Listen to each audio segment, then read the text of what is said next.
In the gilded salons of 18th century Paris, beneath the dazzling chandeliers and amidst the rustle of silk gowns, communication was a delicate art. The air was thick with perfume, powdered wigs, and the whispered intrigues of the French aristocracy. You might imagine that the era of Rococo opulence, with its pastel colors and elaborate fashions, was one of unbridled emotional expression. But in this society, every word, every gesture, and even every scent carried a hidden weight. The pursuit of love, like so many other aspects of life for the noble class, was governed by a strict, unspoken code. It was a world where a misplaced glance could cause a scandal, and a direct declaration of affection was often seen as crude. So how did a suitor convey his deepest feelings to a lady when every movement was watched and every conversation was an exercise in social gymnastics? The answer, like so many forgotten details of daily life, lies in the mundane. The aristocracy, ever a master of turning the ordinary into the extraordinary, had developed a system that was both clever and surprisingly romantic. It began with fruit. Not just any fruit, but the common orange, the lemon, and the apple, often found on the ornate silver platters that were a staple of any grand dinner. These fruits, with their fragrant peels and easily manipulated surfaces, became the canvases for a clandestine language. A suitor, perhaps a young marquis, would sit with his intended, seemingly lost in conversation about the latest opera or the gossip from Versailles. All the while, his fingers would be busy, peeling a strip of orange or lemon rind in a very specific, deliberate way. A long, unbroken spiral might signify a longing, while a series of small, jagged cuts could hint at frustration or a secret obstacle. The peels, once shaped, would be subtly dropped on the table, or perhaps into a small, decorative bowl, where the lady of his affection could later retrieve them. Their unique scent, a silent echo of his unspoken words. This silent courtship was a necessity born of a society obsessed with appearances. Marriages were almost always arranged for political or financial gain. A young woman of good family was expected to marry a man who would secure her family status, not necessarily the man who held her heart. As a result, the art of secret communication flourished. This was not a world of grand gestures and passionate outbursts, but one of careful, measured signaling.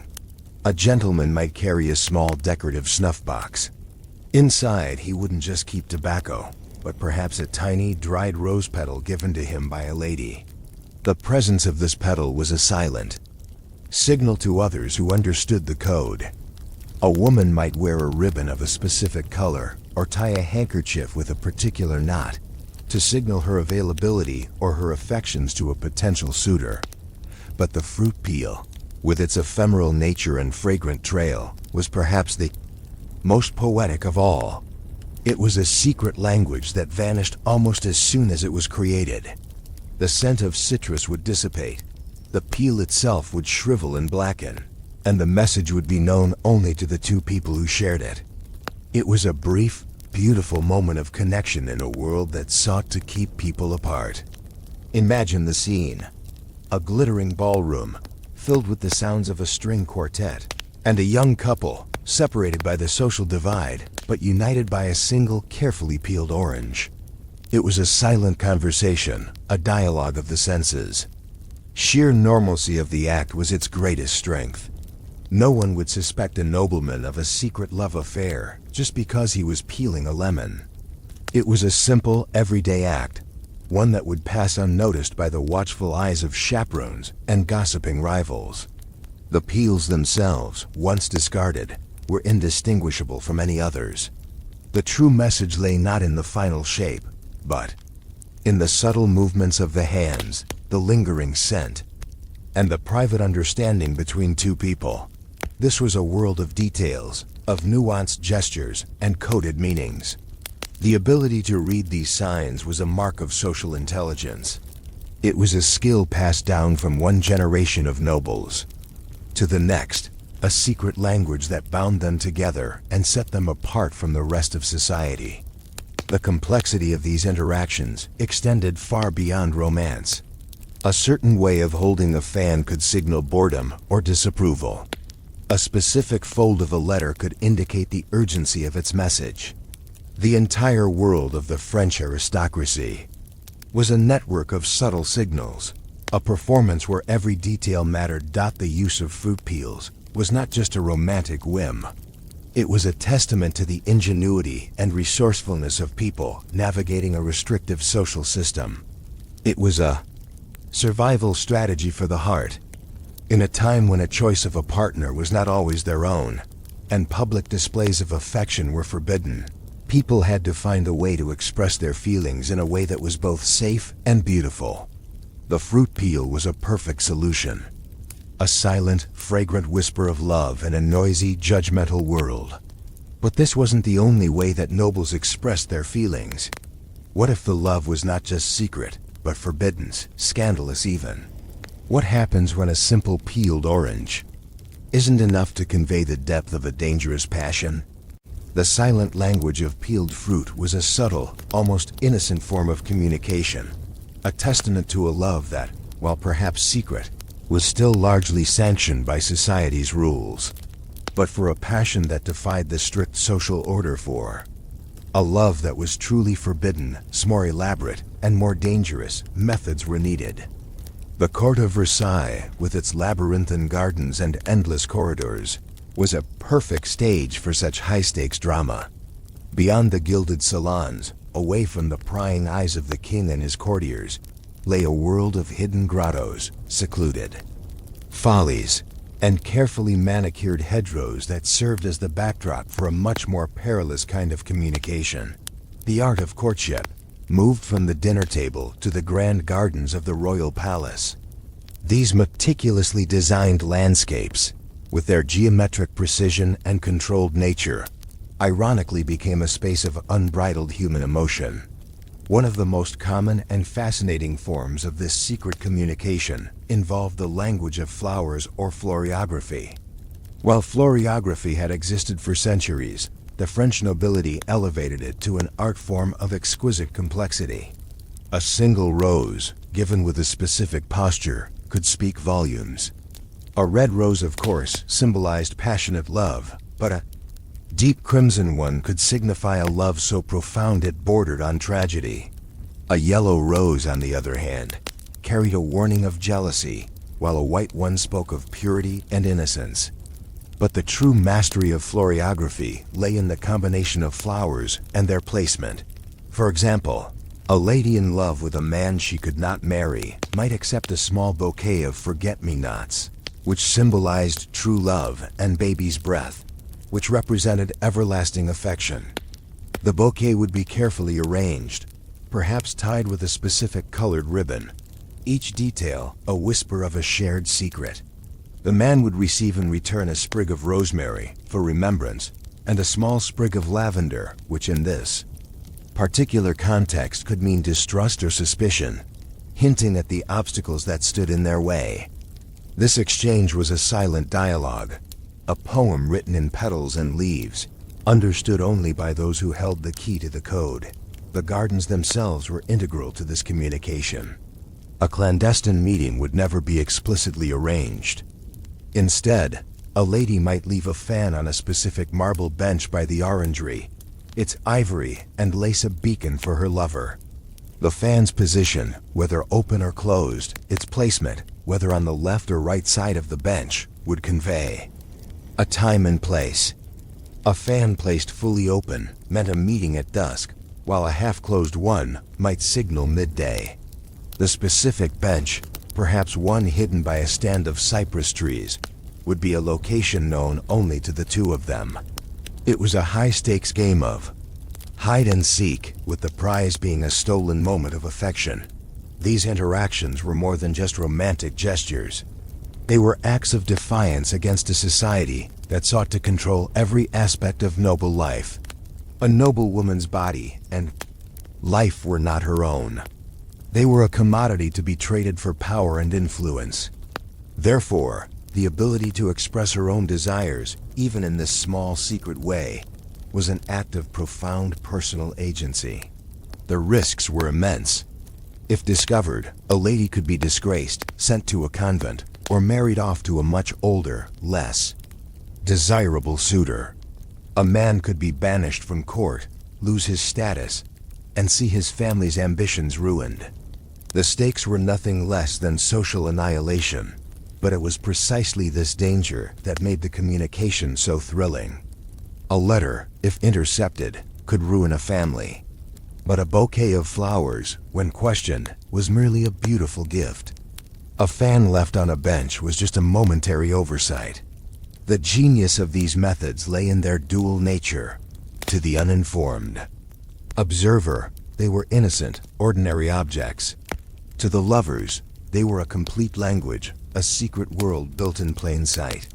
This was a world of veiled meanings, where a conversation about the weather could be a coded message about a secret. Rendezvous and a casual stroll through the gardens was in fact a desperate attempt to share a stolen moment. This level of secrecy and risk was not just for romantic affairs. Spies used similar methods, as did political schemers. The ability to send a message without it being intercepted or understood by the wrong person was a skill that transcended love. It was a skill of survival in a society where trust was a rare and precious commodity. But for those two lovers, a sprig of rosemary and a lavender blossom could represent a lifeline, a shared hope in a world that sought to keep them apart. Yet, as with all secret love affairs, the danger could only be kept at bay for so long. The shadows of the gardens, which once offered a haven, could also conceal a spy. The fragile beauty of the flower could fade, just as a fleeting moment of passion could turn into a public scandal. How long could such a secret exist before it was inevitably discovered, leading to a climax that would either unite the lovers forever or tear them apart? The delicate dance of secret communication could not last forever. For our young Marquis and his lady, let us call them Etienne and Isabelle, their silent love affair was a beautiful but fragile vessel sailing on a sea of intrigue. The oranges, the fans, the bouquets each was a temporary anchor in a storm of social expectations. The climax of such a story was rarely a grand public confrontation. Instead, it was often a quiet, devastating discovery. The end of their story began with a seemingly innocuous detail, a discarded orange peel. Etienne, in a moment of absent-minded longing, had peeled a citrus fruit into a spiral on a silver platter at a grand dinner hosted by his family. He had been thinking of Isabelle, of their last fleeting moment in the gardens, and the silent promises they had exchanged. The spiral was a perfect, unbroken expression of his desire for an uninterrupted future with her. But as he stood up to greet a visiting dignitary, a rival suitor, a man named the Duke of Valois, saw the peel. The Duke, a keen observer of human behavior and a man who understood the subtle language of the court, did not see a discarded piece of fruit. He saw a message. He recognized the specific shape of the spiral, a symbol that he too had been taught to recognize as a silent cry of love.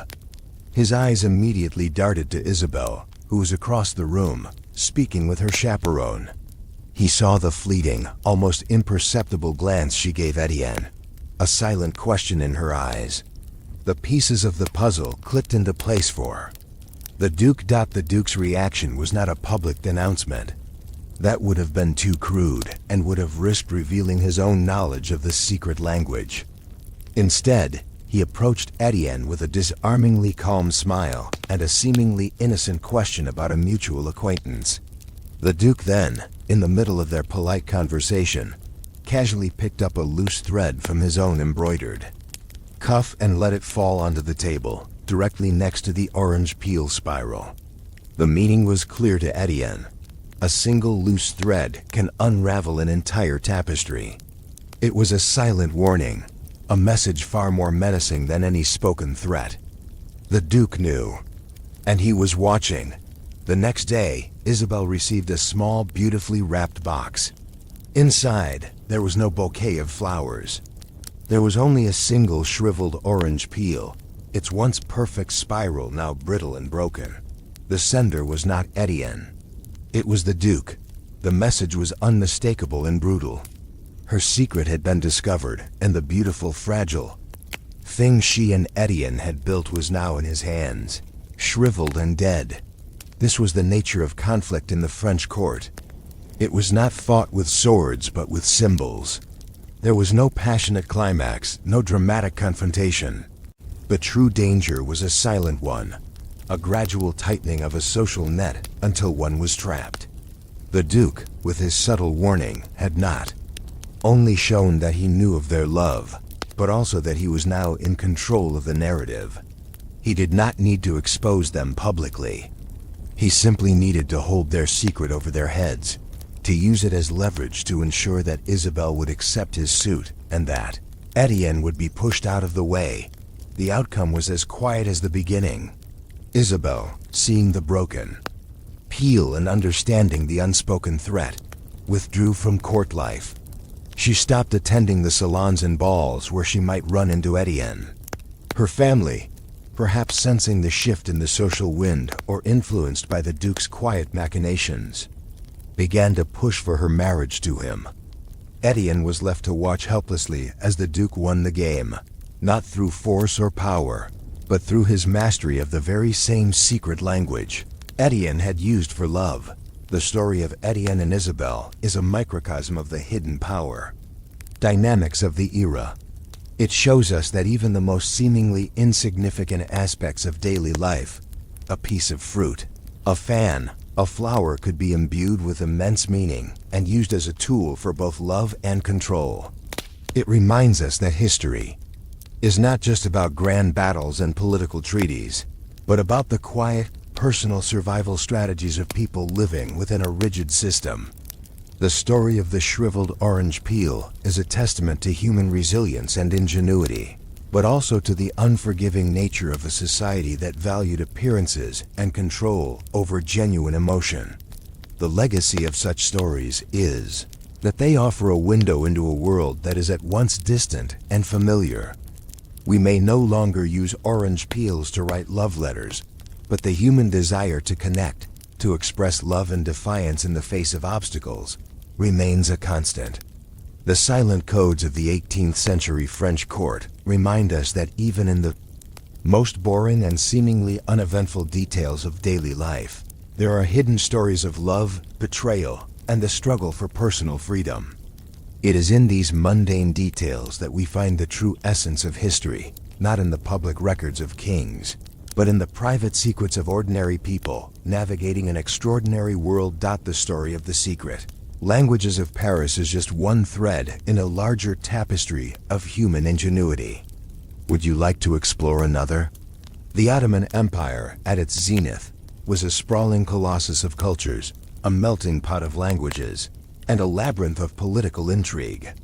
You might imagine that in the heart of the Topkapi Palace in Istanbul, communication was a matter of royal decrees and public pronouncements. But far beneath the gilded domes and behind the towering walls, a different kind of history was being written. A history not of glorious conquests, but of whispered secrets, coded messages, and the surprising role of ordinary paper in shaping the fate of an empire. The Grand Vizier, the chief minister to the Sultan, was a man who lived in the shadow of immense power, and his survival depended on his ability to sift truth from fiction and to anticipate danger before it arrived. In a world where a wrong word could mean a swift execution, how did the Grand Vizier, or any man of power, gather intelligence and maintain control? The answer lay in the mundane material of paper. In a time when printing presses were not widespread in the Islamic world and scribes meticulously copied every document, paper itself was a precious commodity. Its texture, its watermark, and even its color could signal its origin and authenticity. A message from a distant governor, written on a thick, fibrous paper with a distinctive watermark, could be trusted more than a flimsy note on common stock. The Grand Vizier's personal library was not just a collection of books. It was a fortress of information. a place where the true story of the empire was preserved in carefully organized scrolls and codices. This was a physical network of knowledge, and every sheet of paper was a node in that network. But the real secret of the Grand Vizier's library was not the content of the books, but the way messages were hidden within them. A common courier, a man who might appear to be a simple merchant or a traveling scholar, would arrive at the palace with a seemingly harmless book for the vizier's collection. The title of the book might be a treatise on astronomy or a collection of fables. But the true message was not in the words on the page. It was hidden in the pages themselves. A simple pinprick next to a specific letter on a page might be a signal. A series of small folds in the corner of a chapter could spell out a secret message.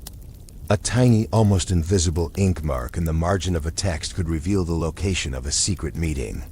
This was a form of steganography, the art of concealing a message within another message. And in the Ottoman court, it was a finely honed skill.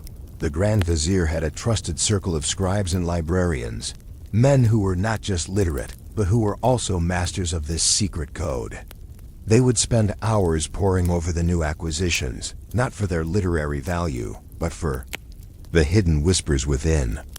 A book that appeared to be about the history of the Seljuk Turks might in fact contain a full report on the movements of a rebellious Janissary unit. A seemingly harmless poem could be a coded warning about a rival's plot to poison the Sultan. The fate of the empire and the vizier's life often depended on their ability to read between the lines, to see the unseen. This system was a necessity because a direct written message was far too risky. A courier could be captured, a message intercepted and read. But who would think to check the pages of a seemingly innocent book for pinpricks and folds? This was the ultimate low-tech security system, one that relied not on complex technology, but on the quiet, meticulous work of dedicated individuals. It was a world where a librarian was as important as a general, and a single sheet of paper could be as powerful as a sword. The use of paper for secret communication wasn't limited to the court. Merchants used a similar system to pass along information about trade routes and market prices, hiding coded messages in their ledgers. Spies would write in invisible ink, using a substance like onion juice that would only become visible when heated. But it was in the Grand Vizier's library where this art reached its peak, where the whispers of paper held the keys to power. This was a society where the mundane was elevated to the strategic, and where a man's greatest weapon could be a quill and a ream of paper. Imagine the tension in that library, the quiet, almost meditative work of deciphering a pinprick, the weight of a secret that could topple an empire or save a life. It was a world where an old book was not just a relic of the past, but a living, breathing network of information. But what happens when the very paper you trust to keep your secrets is used against you? What if the message you think you are deciphering is in fact a carefully crafted trap? The Grand Vizier's secret library was an elaborate web of trust, a network built on the assumption that the scribes, librarians, and couriers were all loyal to the Sultan and, by extension, to the Vizier himself. But in a court where power was a zero-sum game, such loyalty was a fragile commodity. The very system designed to protect the Vizier could also be used to destroy him. And for a man named Hazen, a junior scribe in the library, the temptation to betray that trust was too great to resist. Hazen was not a schemer by nature, but he was ambitious and, more importantly, resentful. He felt his talents were overlooked, his meticulous work on the margins of old texts unappreciated. A rival faction at court, led by a powerful pasha who saw the Grand Vizier as a roadblock to his own ambitions, recognized this discontent. They did not approach Hazen with grand promises of power, but with a seemingly simple request to alter a single, coded message. The message came in a beautifully bound book of poetry, a common courier's delivery. The cover was a deep blue leather, and the pages were of fine pressed paper. The Vizier's personal librarian, a man named Ahmed, and Hazen were tasked with deciphering it. The original message, hidden in a series of tiny, almost invisible pinpricks in the margins, was a report from a spy in the rebellious Janissary Corps. It stated that a specific Janissary unit, led by a powerful commander, was planning to stage a peaceful protest to demand their back pay, but would not resort to violence. It was crucial intelligence, a signal that the situation, while tense, was not yet an armed rebellion. The vizier could take a measured approach, perhaps promising to pay the soldiers to defuse the situation. But the Pasha's faction wanted war. They believed that if the Janissaries could be provoked into open rebellion, the vizier would be blamed for failing to control them, leading to his downfall. So Hazen, acting on the Pasha's instructions, made a small but catastrophic change. Using a needle and a steady hand, he meticulously added and removed a few pinpricks. The message now read differently. It no longer spoke of a peaceful protest, but of a plan to seize the armory and march on the palace. The language of paper, once a tool for clarity, had become an instrument of deception. When Ahmed and Hazen presented their findings to the Grand Vizier, they did so with their usual air of detached professionalism. But as Ahmed read the coded report aloud, Hazen watched the vizier's face. He saw the subtle shift from quiet contemplation to alarm. The vizier, a man known for his calm demeanor, became visibly agitated. He did not question the message, for why would he? It had passed through his most secure system, a system he had trusted with his life. The very silence of the paper, its perceived neutrality, was its greatest weapon. The vizier, believing the threat to be immediate and violent, made a fateful decision. Instead of negotiating, he ordered his loyal troops to surround the Janissary barracks. The vizier was acting in self-defense, but the Janissaries saw this as a direct attack, a betrayal. The peaceful protest that was supposed to happen turned into the very rebellion the Pasha had orchestrated. The ensuing conflict was bloody and brutal, a short but devastating civil war within the capital. The most insidious part of the deception was that it was nearly impossible to prove. How could the vizier or anyone else know that the original message had been different? The paper bore no witness. The pinpricks were tiny, and the act of altering them left no trace. To accuse a trusted scribe of such a deed would be seen as a sign of paranoia, a weakness in the vizier's own judgment. Hazen, with his innocent face and unwavering loyalty, was beyond suspicion. This incident highlights the true nature of power in a place like the Ottoman court. It was not always about open warfare or public executions. More often, it was about the manipulation of information, the quiet act of turning a trusted system against its owner. The incident of the fabricated message would forever be a black mark on the vizier's record, a failure to anticipate and control a rebellion. The Pasha's faction would be there to capitalize on it, whispering in the Sultan's ear about the vizier's incompetence. The whispers of paper had become the roar of a cannon. But what would be the final outcome of this subtle war? What would happen to the vizier, the treacherous scribe, and the fate of the empire? All because of a few small pinpricks on a piece of paper? The rebellion sparked by Hazen's altered message was brief but decisive. The Janissaries, believing they were under attack, fought back with a ferocity born of desperation. The Grand Vizier's troops, though more disciplined, were caught off guard by the intensity of the resistance. The battle was a bloody affair in the heart of Istanbul, and though the vizier's forces eventually prevailed, the damage was done. Sultan, enraged by the public spectacle of chaos and the loss of life, saw the vizier's actions as a catastrophic failure of judgment. The Pasha, with his faction whispering in the Sultan's ear, seized the moment. They presented the vizier as a warmonger, a man who had needlessly provoked a conflict where a peaceful resolution was possible. The evidence of his failure was all around: the smoke-blackened streets, the dead soldiers, and the lingering distrust of the Janissary Corps. The vizier was summoned to the Sultan's court.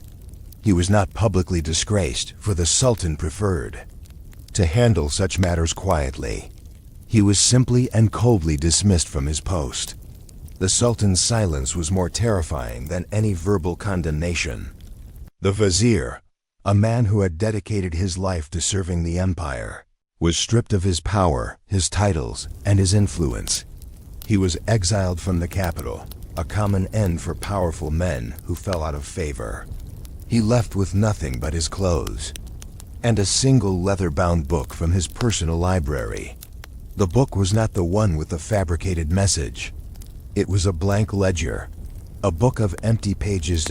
As for the treacherous scribe, his end, he was rewarded for his quiet treachery. He was promoted to a more prestigious post and was seen by the new Grand Vizier, the former Pasha, as a loyal and useful servant. But the cost of his betrayal was a subtle, internal one. He would forever be a man who lived in the shadow of his own lie, a silent accomplice to a great deception. He understood now that the whispers of paper, while powerful, could also be a trap. He would spend the rest of his life in a position of power, but also in a state of quiet paranoia, knowing that the same system he had used to betray his master could one day be used against him. He had won the battle, but lost the war for his own integrity. The legacy of this event was not recorded in the official histories of the empire. The Sultan's chronicles would simply note that the Grand Vizier had been replaced and that a Janissary insurrection had been put down. The truth, the small and insidious act that had caused the entire bloody affair, was never written down. It remained a secret, a series of unprovable pinpricks in an old book. This story, therefore, exists in the unwritten history, in the quiet details of a few people's lives that changed the course of an entire empire. It is a testament to the power of information, and to the fact that the most significant battles are not always fought on a battlefield, but in the quiet rooms where messages are read and decisions are made. The former vizier, in his quiet exile, spent his days with his blank ledger. He never filled its pages. It was his final silent lesson, his personal reflection on the futility of trying to control a world where truth was as fragile as a piece of paper. The book was a symbol of his last unwritten legacy. The lesson was not about grand strategy or political maneuvering, but about the quiet, human acts that shape history. It was a lesson about the danger of trusting in systems over people, and in the tragic ease with which something as innocent as a sheet of paper could become a tool of destruction. The story of the secret library shows us that even in the most boring and seemingly bureaucratic details of history, there's a pulse of human drama, of ambition, betrayal, and consequence. It teaches us that to truly understand the past, we must look not just at the grand narratives, but at the small, forgotten moments, the whispers of paper that changed everything. The Grand Vizier's library was a world of hidden knowledge, but what about the world of hidden art? The Dutch Republic in the 17th century was a paradox of wealth and restraint. Unlike the extravagant courts of France and Spain, the Dutch burghers, or middle class, valued practicality, piety, and a sober demeanor. This was the Golden Age, a time when trade empires expanded across the globe and a new class of art patrons emerged. You might imagine that with so much money and so many artists, the art of the era would be a flamboyant celebration of riches. But a close look at the canvases of masters like Vermeer and Rembrandt reveals a more subtle, secretive world, one where the most important messages were not found in grand, historical scenes but in the quiet details of everyday life. This was a world where a woman's portrait was not just a record of her likeness, but a canvas of discretion, a subtle declaration of her social standing, her faith, or even her secret passions. The demand for art was unprecedented, but the clientele was different. The buyers were not kings and queens, but prosperous merchants, bakers, and doctors. They wanted art that reflected their own lives and values. This led to a boom in genre painting scenes of daily life and still life art. But these scenes were rarely as simple as they appeared. A skilled artist and a discerning patron could use these canvases to communicate a wealth of information in a code of shared symbolism. This was an art of nuance, where every object on the canvas, a piece of fruit, a musical instrument, a crumpled letter, had a specific, often unspoken, meaning. Consider a seemingly simple still life painting. On a table might be a half-peeled lemon, a glass of wine, and an empty oyster shell. To the casual observer, it's a realistic depiction of a meal. But to a contemporary Dutch viewer, it was a morality tale. The half-peeled lemon, with its bitter taste, was a symbol of the bitterness of life that often accompanies its sweet appearance. The wine glass, a symbol of pleasure, was a reminder of moderation. And the empty oyster shell, a known aphrodisiac, was a subtle warning against worldly passions and lust. These paintings were not just for decoration. They were a form of visual poetry, a quiet conversation between the artist and the viewer about the nature of life, morality, and piety. Portraits, too, were filled with secret language. The way a woman held her hands, the specific flowers in a vase behind her, or the books on a shelf were all carefully chosen symbols. A woman in a portrait holding a sprig of rosemary might be indicating her devotion to her husband, as rosemary was a symbol of remembrance. A small dog at her feet, a symbol of loyalty and faithfulness, was a common inclusion in wedding portraits. The portrait was an unwritten resume of her virtues, a silent promise of her character to the world. This coded language of art was a necessity in a society that valued Calvinist modesty and discretion. Public displays of wealth were often frowned upon, but private art collections were a sign of both prosperity and taste. The art allowed people to express their beliefs and desires without being overly ostentatious. It was a form of silent communication that only those with the right knowledge could fully appreciate. The beauty was in the hidden meaning, the conversation that took place beneath the surface of the paint.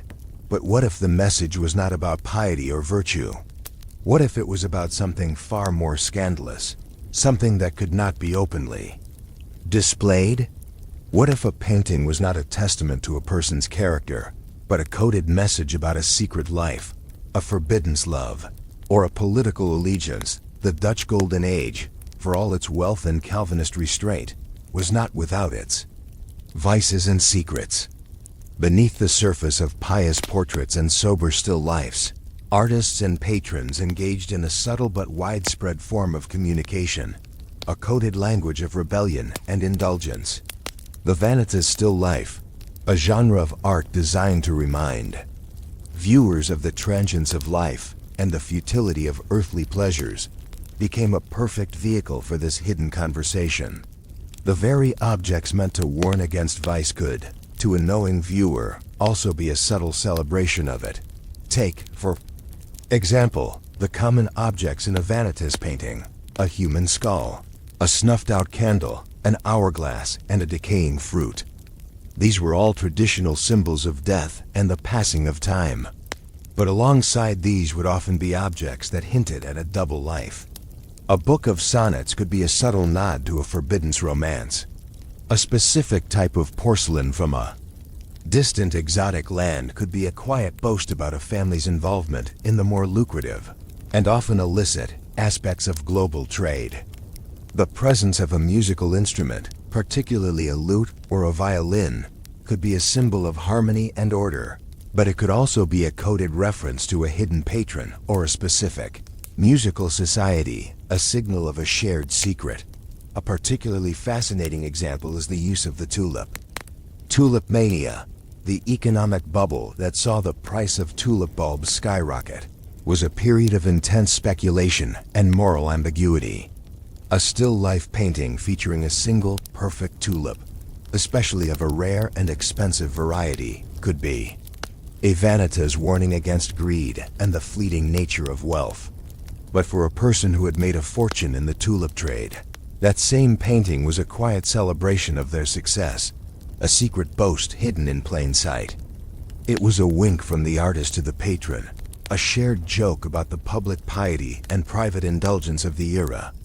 This was an art of duality, where a painting could be sold on the open market as a moralistic warning, while also serving as a private, coded message to a select few.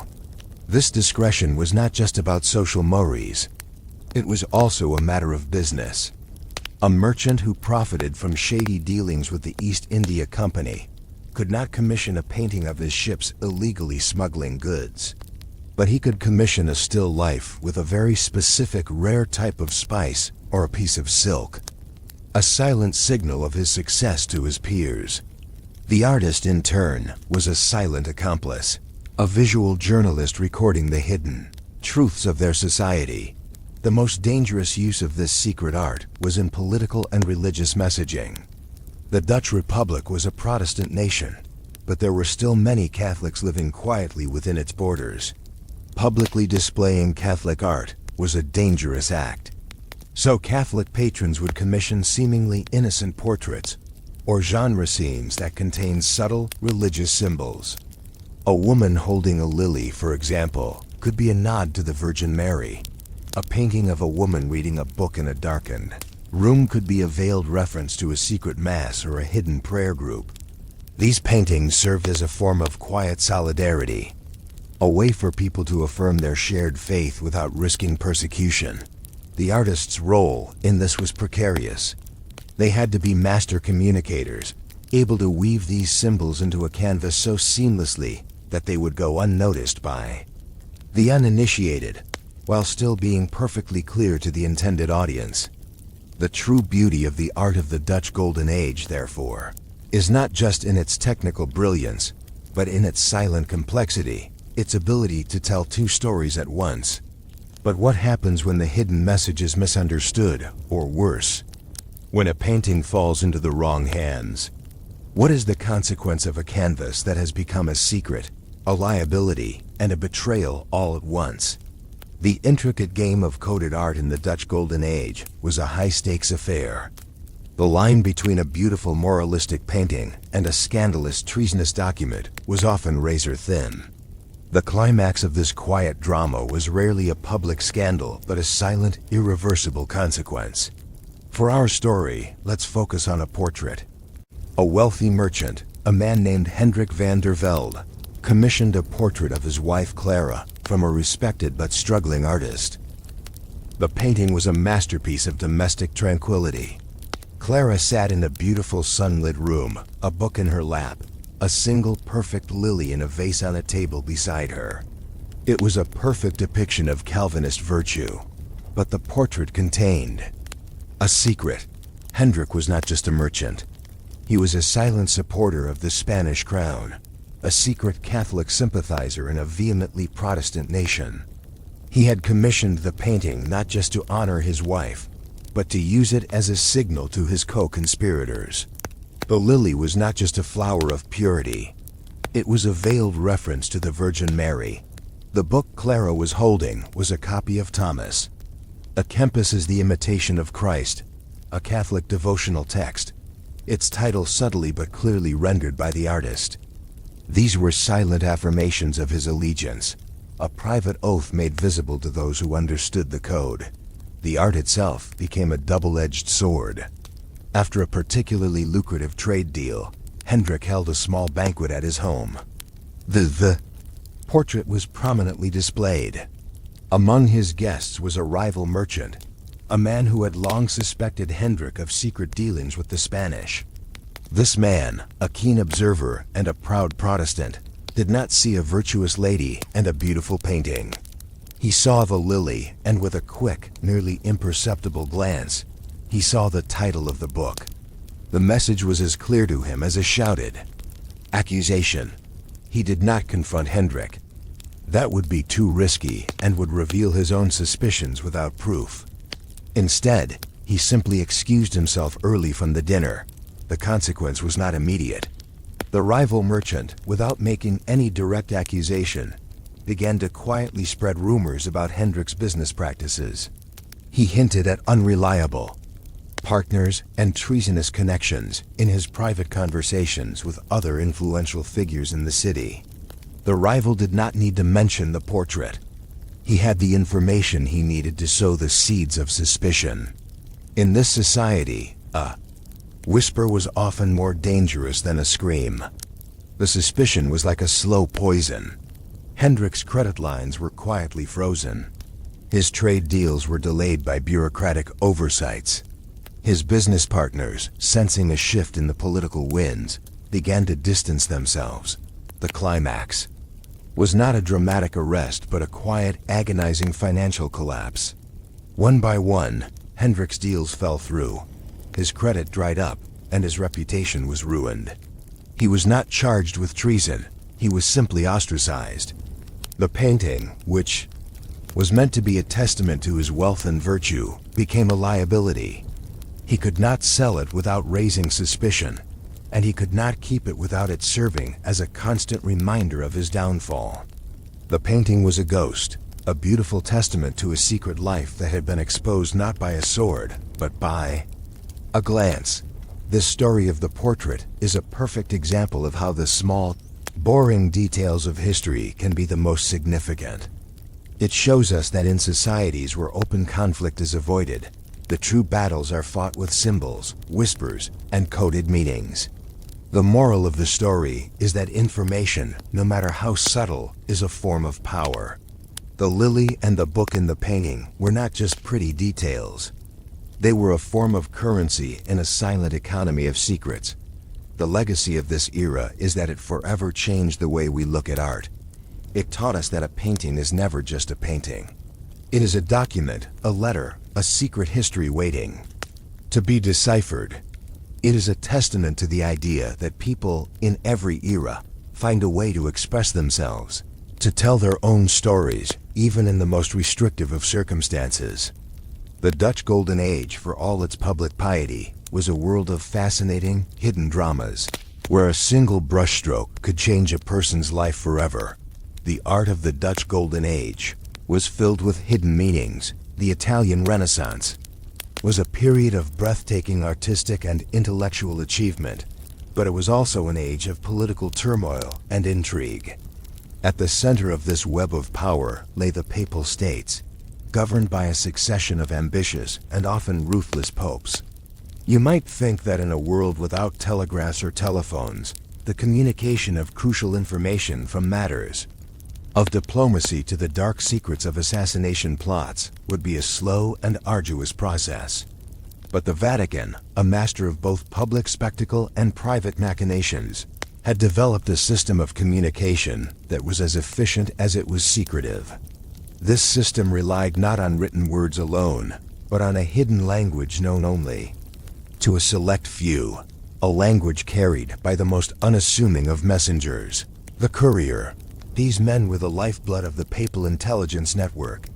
They were often monks or members of religious orders, their humble robes and pious demeanor serving as the perfect disguise. A courier might travel from Rome to Venice, carrying what appeared to be a simple letter from the Pope to the Doge. But the true message was not in the letter's contents. It was in the wax seal. Every papal seal was unique, but a special seal, stamped with a specific type of dye and a certain kind of red wax, could signal a message of the utmost urgency and secrecy. For a trusted diplomat, the sight of this specific seal would be a silent command to decipher the hidden message within the innocuous-seeming letter. The hidden message itself was a work of art, a form of steganography that was both clever and surprisingly mundane. A common technique was to use a simple pinprick next to a specific letter on each page. The sequence of these letters, when extracted and rearranged, would spell out the true secret message. For example, a letter about a church council might have a seemingly random series of pinpricks that, when read in order, would reveal the location of a secret meeting or the names of a rival family's spies in a papal court. This was a system that relied on meticulous detail and the quiet, almost invisible labor of scribes and couriers. The pinpricks were so small they would escape the notice of anyone who didn't know what they were looking for, making the message virtually undetectable to the uninitiated. Another method involved the parchment itself.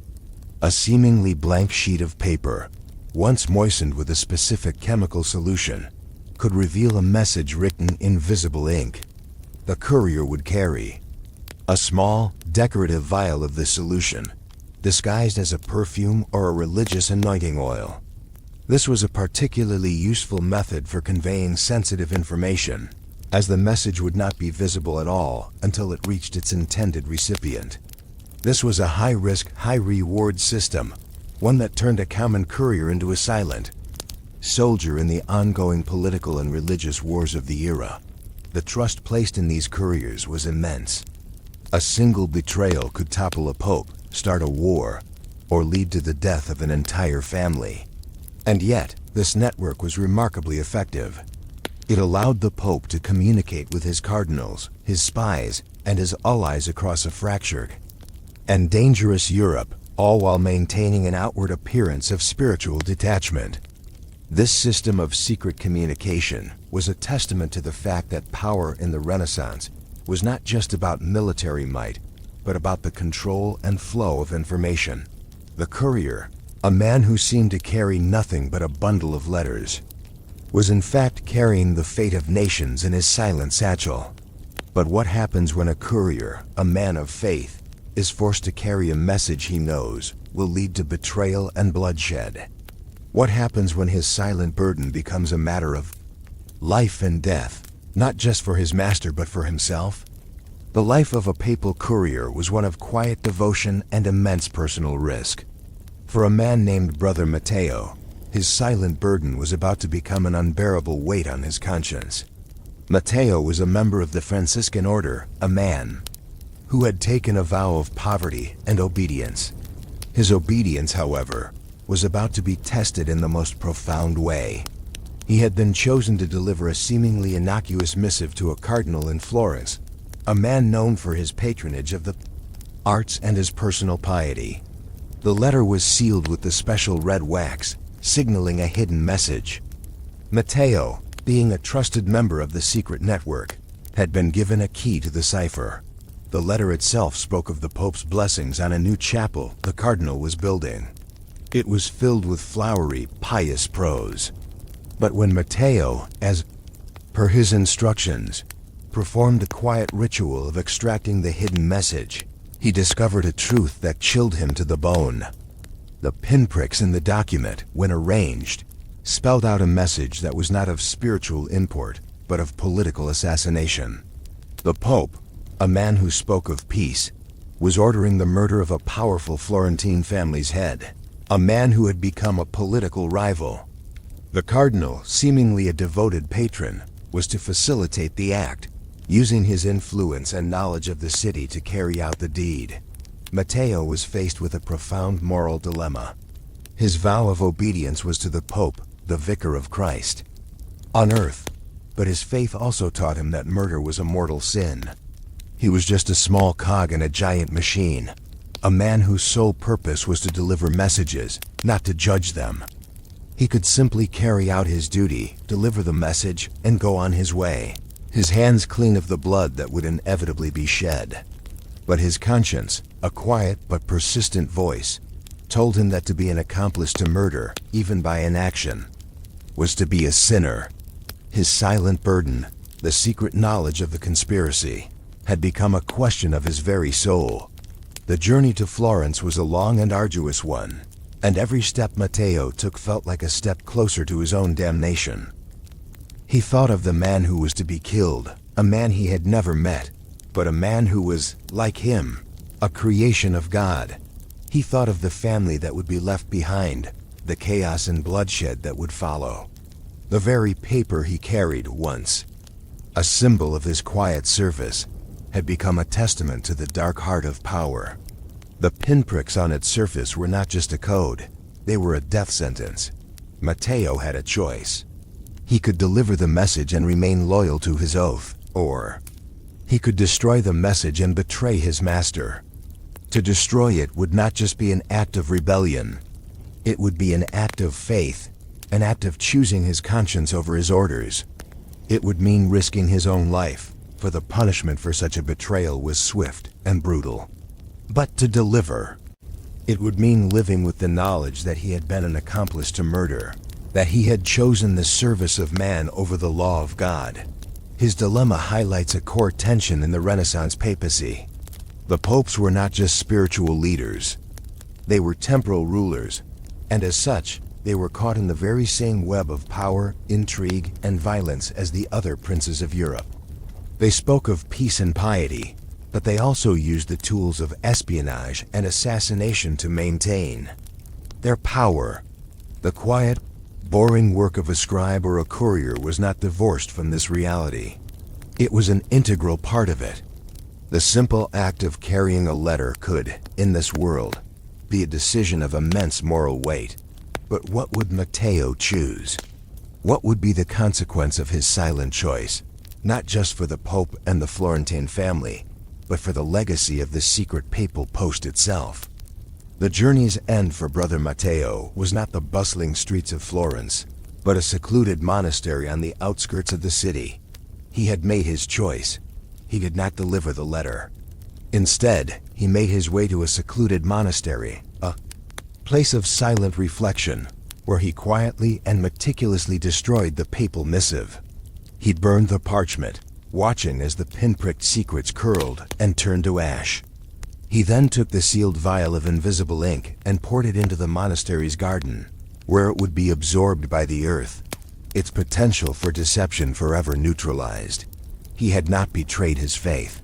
He had betrayed a man. And in doing so, he had placed his trust in God's judgment over the popes. Matteo then wrote his own message. He sent a small handwritten note to a trusted and elderly cardinal in Rome, a man known for his wisdom and his quiet opposition to the Pope's more ruthless political maneuverings. The note contained no explicit accusations. It simply stated that the courier sent to Florence had fallen ill and that the message he carried was unrecoverable. He provided no details, no proof, only a quiet, factual account of a lost message. The consequence of Matteo's act was subtle but profound. The conspiracy to assassinate the Florentine family's head was stillborn. The cardinal in Florence, having received no coded instructions, did not act. The Florentine family, unaware of the quiet, unseen threat, continued their business as usual. The Pope's plans, however, were thrown into disarray. The rival family, emboldened by the lack of action, made a political move that further weakened the Pope's position. The Pope was left to wonder what had happened. Had his courier been captured? Was his trusted cardinal a traitor? The unanswered questions created a quiet but potent paranoia that would plague his court for years. As for Matteo, he vanished from the public record. He was presumed lost or dead. The secret post, however, continued. But the story of the missing letter and the quiet betrayal would become a legendary tale within the network of couriers. It became a cautionary story, a silent, unwritten warning that obedience had its limits, and that a man's conscience could be a more powerful force than a pope's command. The legacy of Matteo's choice was not a revolution or a public scandal. It was a subtle, internal shift within the system itself, a quiet acknowledgement that the men who carried the messages were not just cogs in a machine. They were human beings with their own moral compasses. The story of the secret papal post teaches us that the power of history is not just in the grand, sweeping narratives of popes and kings, but in the small, personal moments of decision. It reminds us that even in the most bureaucratic and seemingly insignificant jobs, there can be a moment where a person's individual choice has a massive ripple effect. Matteo's decision to burn a piece of paper in a garden did not change the course of history in a grand public way. It changed it in a quiet, unseen one, saving a life and subtly altering the balance of power in the heart of the Italian Renaissance. This is the true essence of boring history, the untold stories of ordinary people whose small, seemingly inconsequential actions had a profound impact on the world. The secret world of the Papal States was governed by codes and hidden messages. But what about a society with no written language at all? How would a great empire communicate and record its history? The Inca Empire, or the Tawantinsuyu, was the largest empire in pre-Columbian America, stretching for thousands of miles along the spine of the Andes Mountains. You might assume that such a vast and complex civilization, one that built breathtaking stone cities and a network of roads that rivaled Rome's, would have a sophisticated system of written communication. Yet, the Inca had no script, no alphabet, and no system of hieroglyphs. How then did they manage the affairs of a massive empire? How did they record census data, track the movement of goods, and even document their history and mythology? The answer lies in a seemingly simple, yet incredibly complex device. The Quipu. The quipu was a tool made of strings, often cotton or wool, which were dyed in various colors and knotted in different ways. The main cord, or primary string, would have several secondary strings attached to it, and those secondary strings could have tertiary strings, creating a cascade of information. To the untrained eye, a quipu looked like nothing more than a tangled collection of knots. But to a select group of trained specialists, the Quipucamayos, it was a living document, a silent record of the empire's life. The genius of the quipu was in its multi-layered system of encoding. The color of the strings was the first layer of information. A yellow string might represent gold, while a white one could signify silver. A red string could represent a soldier or a warrior, while a black one might represent a time of war, or an event of great sorrow. This color coding was standardized across the empire, a silent vocabulary understood by all the Quipuk, Maocs. The second layer of information was the knots themselves. There were different types of knots, and their position on the string and their proximity to other knots were all significant. A simple overhand knot might signify a unit of 1, while a figure-8 knot could mean a different unit of measurement. The distance between the knots was also crucial. For example, a knot placed closer to the main string might represent a higher value, while one further away would be a lower value. The Inca used a decimal system, and the knots were arranged in a way that reflected this. The position of the knot on the string determined its value, whether it was a 1, a 10, 100, or 1,000. The final and most mysterious layer of the quipu was the narrative. While most scholars agree that quipu was primarily a tool for numerical data, many believe that it also contained a narrative, a story told through the arrangement of colors and knots. For example, a quipu might record the number of llamas in a village, but the color of the strings and the pattern of the knots might also hint at the story of how the llamas were acquired, or the story of the family who owned them. This narrative aspect of the quipu is what makes it so fascinating and so difficult to decipher today. The Quipucamayos were not just record keepers, they were living libraries. They were trained from a young age to memorize the meanings of the knots and colors, and to interpret the narratives woven into the strings. They traveled across the empire, carrying these knotted records from one city to another, ensuring that the Inca government had a continuous, accurate flow of information. This system was so effective that the Inca were able to manage a massive, centralized government, distribute resources, and collect taxes without a single written word. The quipu was a testament to human ingenuity, a solution to a problem that many other civilizations had solved with paper and ink.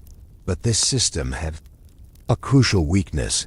It relied entirely on human memory and interpretation. The knowledge of how to read and create a quipu was concentrated in the hands of a very few. What would happen if a Quipucamayoc were to fall ill or die? What would happen if the fragile strings were lost or damaged? And what would happen when this silent, unwritten language of power and history was confronted with a foreign civilization that valued the written word above all else? The inherent fragility of the quipu system was its greatest weakness. The knowledge was held in the minds of a few, and the records themselves were vulnerable to the elements or to human error. For a man named Kusi, a young Quipucamayoc in the Service of the Sapa Inca. This fragility became a quiet, personal obsession. Kusi was not just a record keeper. He was an innovator. He believed that the quipu could be more than just a tool for counting. It could be a complete historical record, a silent narrative of the empire's triumphs and tragedies. He had been quietly working on his own quipus, weaving in complex, mnemonic patterns that not only recorded numbers but also hinted at the stories behind them, the names of the leaders, the locations of the battles, and the personal anecdotes of the people involved. One day, a messenger arrived with a devastating piece of news. A massive landslide had destroyed a remote city in the Andes, and with it, the local quipu library, which contained centuries of historical records and census data. The event was not just a tragedy, it was a crisis. The central government had lost a vital piece of its memory, and the local Quipucamayaks had perished. The Sapa Inca, in a rare moment of desperation, ordered all the regional Quipucamayaks to assemble in the capital of Cusco and present their most important quipus to a central committee. The goal was to reconstruct the lost history and census data, a monumental task that would require the collective memory of the entire empire. Kusi arrived with his meticulously crafted quipus. While the other Quipucamayaks presented their straightforward records of taxes and tribute, Kusi presented his quipus, which contained not just numbers but also the hidden narratives he had been developing. He showed how a specific color in a certain knot could not only represent the number of soldiers from a particular region but also tell the story of their bravery in battle.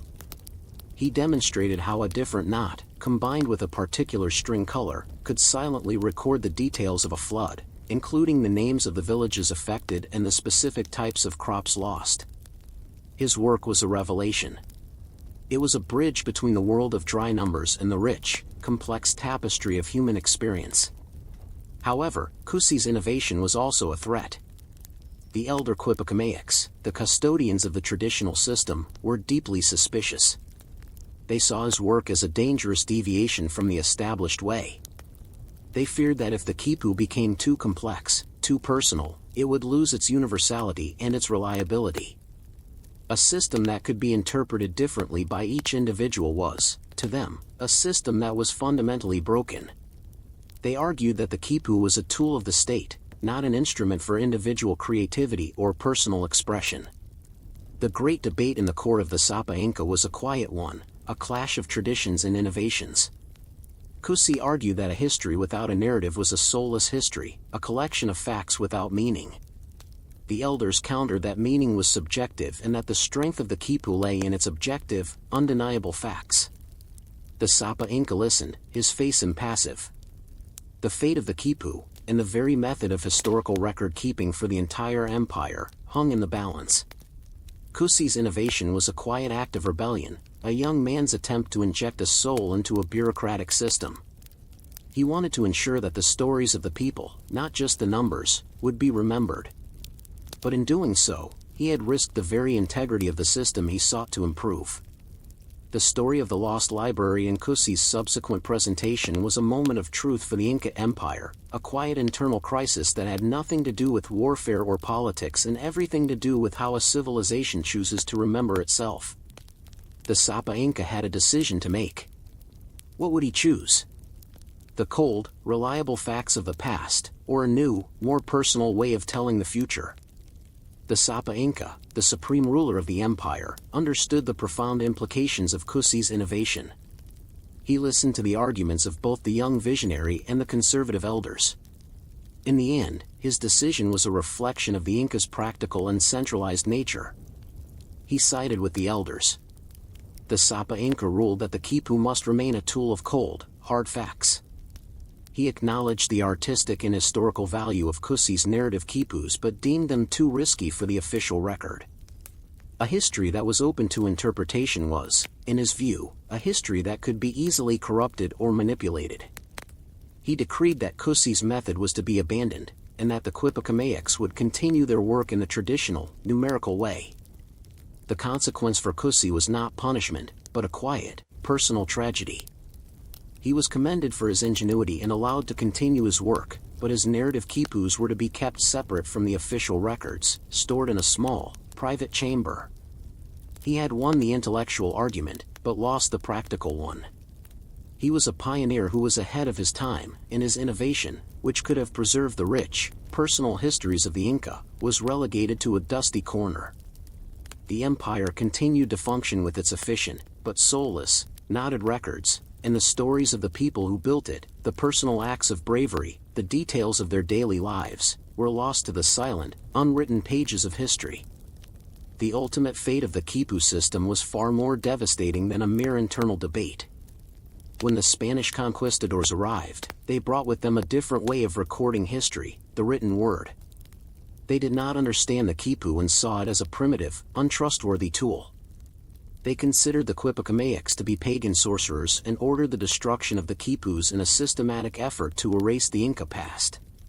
The vast libraries of knotted records were burned, and the knowledge of how to read them was lost with the death of the Quipucamaics who refused to betray their heritage. The tragic irony is that the very system that had so efficiently governed an empire was completely unintelligible to the civilization that conquered it. The silent language of the strings was silenced forever. The story of the Quipu teaches us a powerful lesson about the nature of history and memory.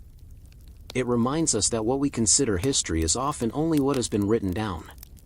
Entire civilizations, with their complex histories, their daily lives, and their personal stories, can be lost because their method of record-keeping was not the one that won the day. The Quipu stands as a testament to the idea that a lack of writing does not mean a lack of civilization.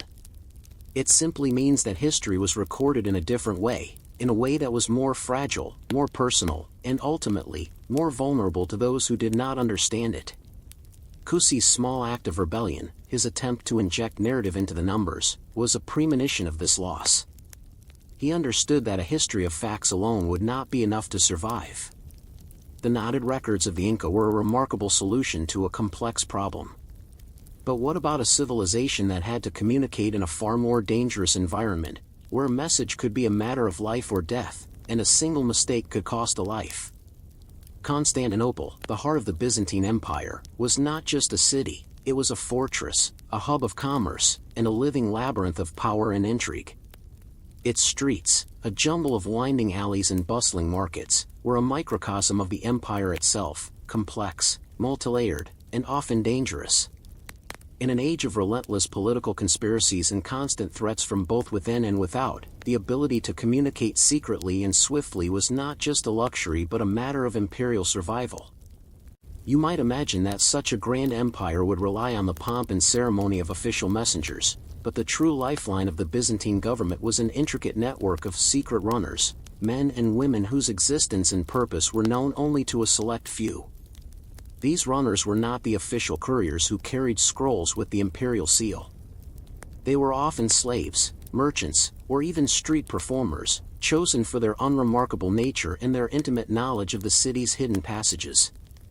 Their communication system was a masterpiece of urban-level steganography. A message was rarely, if ever, carried on a piece of paper. Instead, it was often woven into the fabric of daily life. A runner might carry a small, seemingly worthless clay tablet, one that had been pressed with a coded symbol. The symbol, which looked like a random design to the uninitiated, could represent a specific meeting time or a warning about a traitor. The tablet was often covered in a layer of grime, a deliberate act to make it appear even more insignificant. Another method involved the use of food. A runner, disguised as a baker's apprentice, might carry a basket of bread. The true message, however, was in the bread itself. A series of small incisions on the bottom of a loaf could spell out a message. A specific type of grain used in one loaf could signal an urgent warning. The bread would be delivered to a seemingly random house, where the recipient, a trusted member of the secret network, would retrieve the message and then consume the evidence. This was a form of communication that was both secure and, once the message was received, completely self-destructing. The most elaborate system involved the use of textiles. A runner might appear to be a simple trader, carrying a bolt of silk or a tapestry. The patterns on the fabric, which would appear to be purely decorative, were in fact a coded language. A specific arrangement of colors and shapes could spell out a long, detailed message about troop movements or the political leanings of a rival. The tapestry would be hung in a specific location, where another runner, or an agent, could read it by walking past and memorizing the pattern. This was a system that turned the mundane objects of daily life into a powerful, invisible weapon. The runners themselves were trained from a young age. They had to be masters of disguise, able to blend into any crowd, and they had to have an encyclopedic knowledge of the city's secret passages, its sewers, its rooftops, and its hidden gardens. They were the eyes and ears of the emperor, the human nervous system of a vast and often paranoid state. Their loyalty was to the emperor alone, and their lives were often a lonely, dangerous existence, a world of shadows and silent whispers. But what happens when a runner's path is not just one of silent observation, but a collision with a betrayal that threatens the very life of the emperor himself? What happens when a runner's silent burden becomes a matter of life and death, and his only allies are the secret passages of the city he knows so well? For a runner named Alexios, a young man who had mastered the hidden byways of Constantinople, his quiet life of service was about to be shattered. His mission was simple: deliver a small, unremarkable clay tablet to a government official on the other side of the city. The tablet, to the uninitiated, was just a child's toy. To Alexios, it contained a coded warning about a potential grain shortage in a distant province. He knew the route by heart, a series of back alleys and rooftops that would allow him to bypass the main thoroughfares and avoid detection. But on this day, something was wrong. As he moved through the labyrinthine streets of the Blacherny district, he felt a presence behind him. A shadow, too fast and too deliberate to be a coincidence. He had been followed. In a city where every corner held a potential ambush, a stalker was a death sentence. Alexios, trusting his instincts, did not panic. He simply altered his route, taking a sharp turn into a narrow alley that he knew led to a dead end. His pursuer, a man who moved with the quiet efficiency of a trained killer, followed. Alexios had led him into a trap. But as he turned to confront his pursuer, another man appeared from behind a stack of crates, blocking his escape. He was not being followed by one person, but by a coordinated team. Alexios, a man whose sole purpose was to observe and to not be seen, was now the center of a silent chase.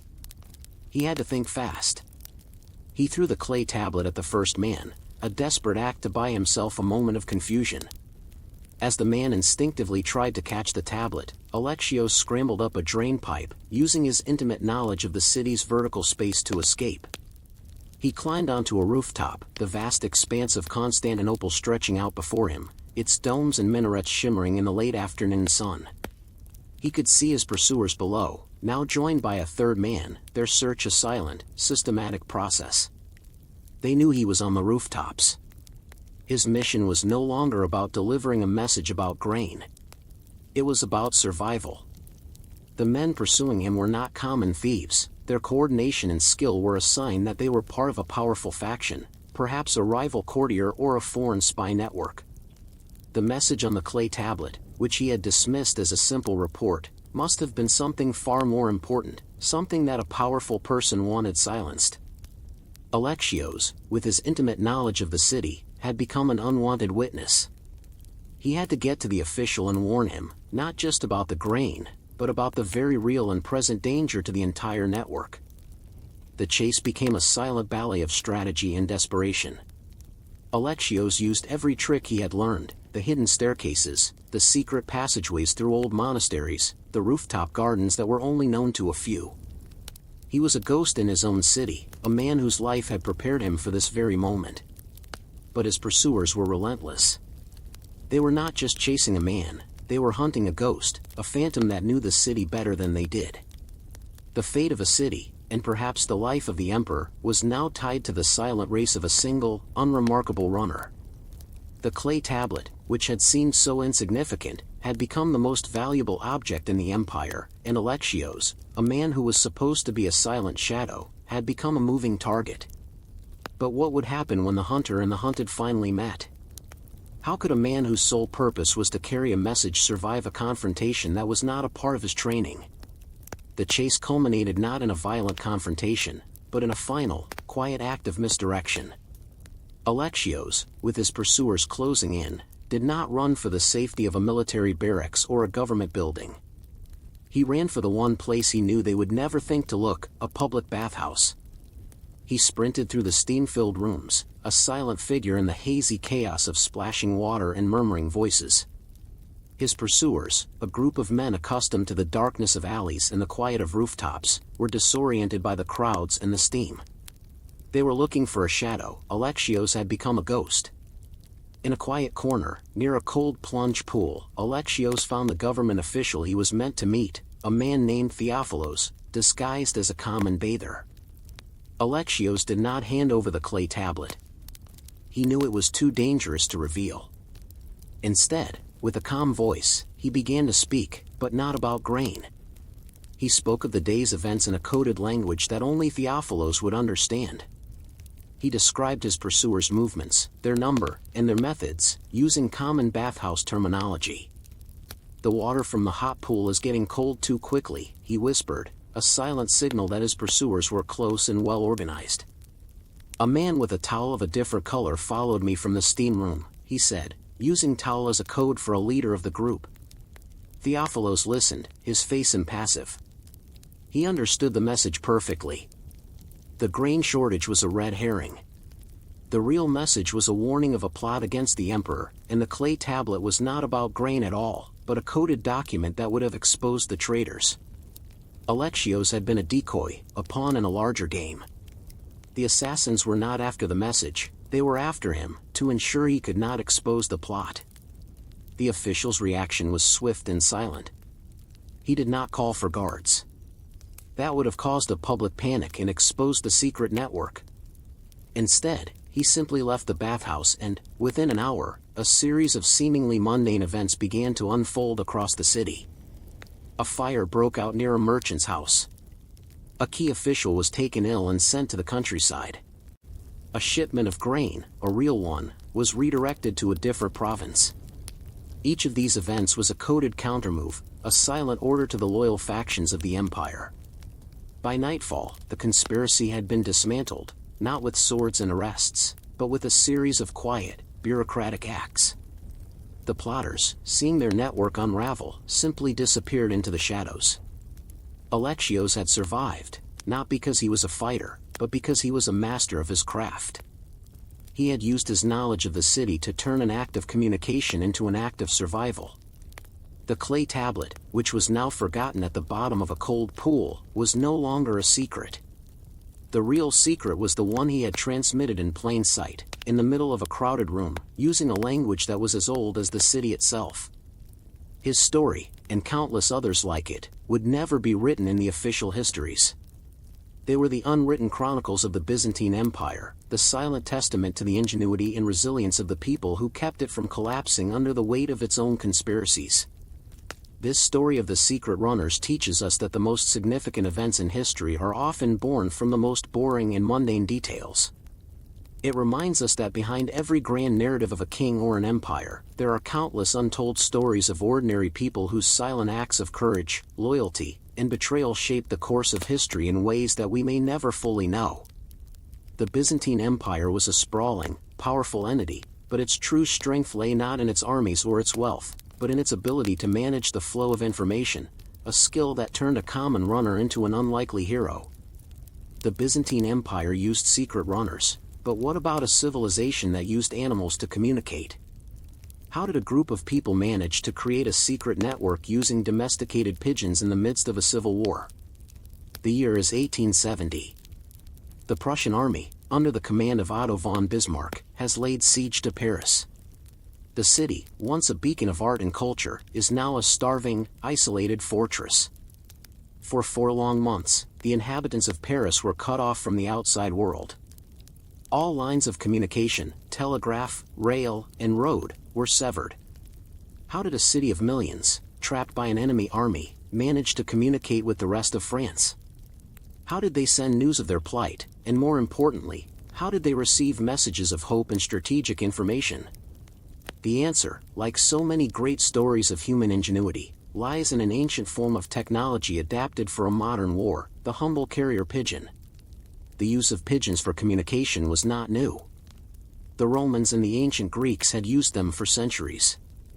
But the Parisian authorities, in their desperation, elevated the use of the pigeon to a sophisticated, almost scientific level. The pigeons were the city's last hope.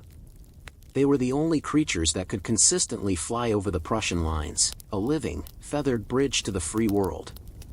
The pigeons would be released from Paris, carrying a message to the rest of France, and then, after a brief rest and feeding, would be sent back to the city with replies. But a single message, written on a tiny piece of paper, was too easily lost or damaged. So, the engineers of the Paris Commune devised a brilliant and painstaking solution. They turned to the nascent technology of photography. Messages, often thousands of words long, were first painstakingly written or printed in microscopic font. These micro-messages were then photographed and reduced to an impossibly small size on thin, light sheets of film, often made from collodion, a clear, gelatinous substance. These tiny films, each no bigger than a fingernail, could contain the equivalent of 100 pages of text. A single pigeon could carry a dozen or more of these films in a small quill tube attached to its leg. The films were so light that they did not impede the pigeon's flight, a crucial detail for a mission that required the bird to fly over a battlefield. The process of sending and receiving a message was a slow, deliberate ballet of technology and nature. A pigeon would be released from Paris, its flight a silent, desperate prayer. If it made it to its destination, a town in free France, the films would be retrieved and rushed to a laboratory. There, they would be projected onto a wall using a magic lantern, an early form of a slide projector, and the message would be copied by hand. The reply, often a long list of news from the outside world, would then be miniaturized and sent back to Paris on a return flight. The pigeons, these small, unassuming birds, became the unsung heroes of the siege. They carried news of victories and defeats, of food shortages and political developments. They were the city's lifeline, its only connection to a world that had seemingly forgotten its existence. But this system, for all its ingenuity, was a dangerous and precarious one. The Prussians, aware of the pigeon post, had begun to train hawks to hunt the birds. The skies over Paris were a silent, feathered battlefield, a theater of war where the stakes were measured not in lives, but in pieces of information. The success of the pigeon post was not just a testament to human technology but to the resilience of a small, feathered creature in the face of an impossible task.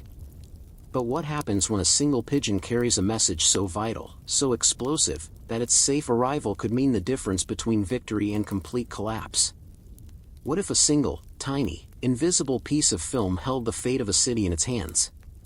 The silent war in the skies over Paris was a deadly game of cat and mouse. For the Prussians, shooting down a pigeon was not just about disrupting communication, it was about crushing the morale of a city that had stubbornly refused to surrender. They had deployed hunters and trained peregrine falcons to intercept the birds, and every pigeon that made it through the Prussian lines was a small but significant victory for the besieged Parisians.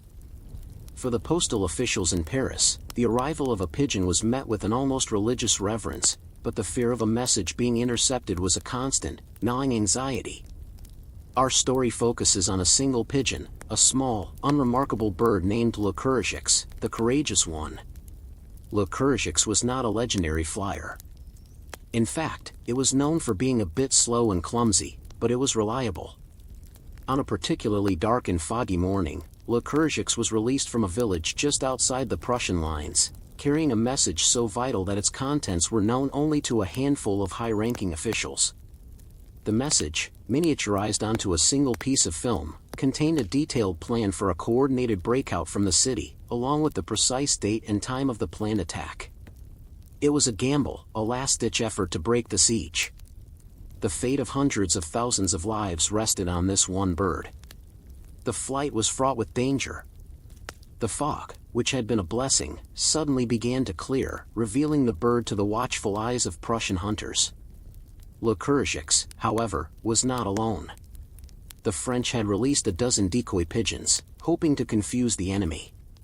The Prussians, seeing the swarm of birds, did not know which one carried the real message. The sky became a frantic battlefield of feathers and gunfire. One by one, the decoys were shot down, their tiny bodies spiraling to the earth. Le Courageux, with its clumsy flight, was overlooked. It was not the fastest, not the most elegant, but it had a certain luck. But the real threat was not the hunters, it was the hawks. A Prussian-trained peregrine falcon, a hunter of unparalleled skill, was released. The falcon did not chase the decoys, it had been trained to look for the lead bird, the one that flew with a certain purpose. The falcon, a black dot in the sky, was fast, a silent predator. Alex, the young handler who had released the pigeons, watched from a hiding spot, his heart in his throat. He knew that the falcon would target Lycurgus, the one bird that seemed to be flying with a purpose that was, in fact, a simple, methodical flight pattern. The silent chase was a dramatic duel of instinct and training. The falcon, with a single, devastating dive, went straight for Lycurgus. Alex, helpless to intervene, could only watch. But then, in a moment of pure, unpredictable luck, another pigeon, a decoy that had been fluttering aimlessly, suddenly panicked and flew directly into the falcon's path. The falcon, in a moment of pure instinct, diverted its dive and caught the decoy, its mission a success. It had caught a pigeon, but it was the wrong one. Lycurgus, its slow flight now a blessing, flew on, unharmed. The close call had rattled it, but it continued its journey. The pigeon post was a fascinating example of how boring, technical details, the size of a piece of film, the weight of a quill, the flight pattern of a bird, could have a massive impact on the course of history. It was a quiet, desperate war of ingenuity against brute force. The survival of Lycurgus was a miracle, a testament to the idea that sometimes, the most unassuming things can be the most resilient. But the message was not yet safe. What if the pigeon made it to its destination, but the message was not deciphered? What if the film was damaged or lost? The fate of Paris was still hanging by a thread, a single, microscopic piece of film tied to a bird's leg. Lycurgus, against all odds, made it to the small town of Tours, a key hub for the French government outside of Paris. The town's postmaster, a man named Gaston, was an old veteran of the Franco-Prussian War, a man who saw the war not in grand battles but in the tiny, meticulous details of logistics. He received the pigeon with the reverence it deserved.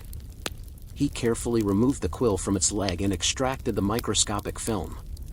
The film was so small and so thin that Gaston had to use a pair of tweezers to handle it.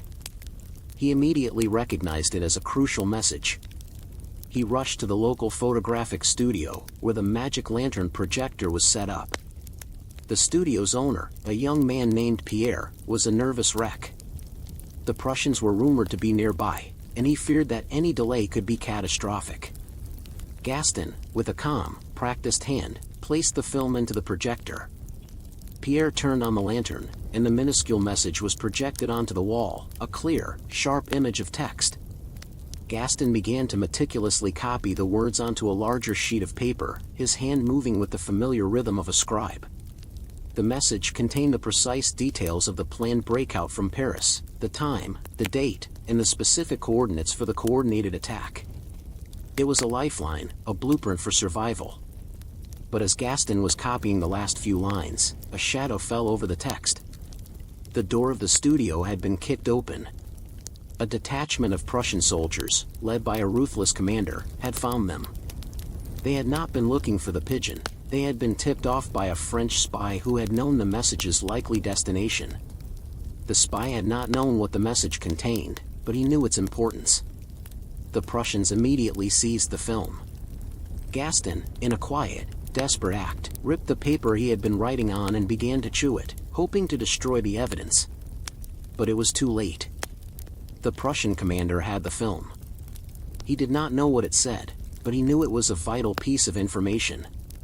The message had survived the flight, but it was now in the hands of the enemy. The spy who had betrayed the pigeon post had not needed to read the message to know its value. He had simply needed to know that it was a secret. The climax of the story was not a battle but a quiet act of information theft. The Prussians, now in possession of the film, did not immediately understand its contents. They did not have a magic lantern, and the message was so small it was unreadable. But they knew it was important, and they sent it to their headquarters. The lack of a response from the French command outside of Paris, a response that was meant to be the coordinated attack, was all the Prussians needed to confirm their suspicions. The Prussians, now aware of the planned breakout, prepared an ambush. When the Parisians made their move, they were met with a prepared, overwhelming force. The breakout failed, and the siege continued for another agonizing month, until the city finally surrendered.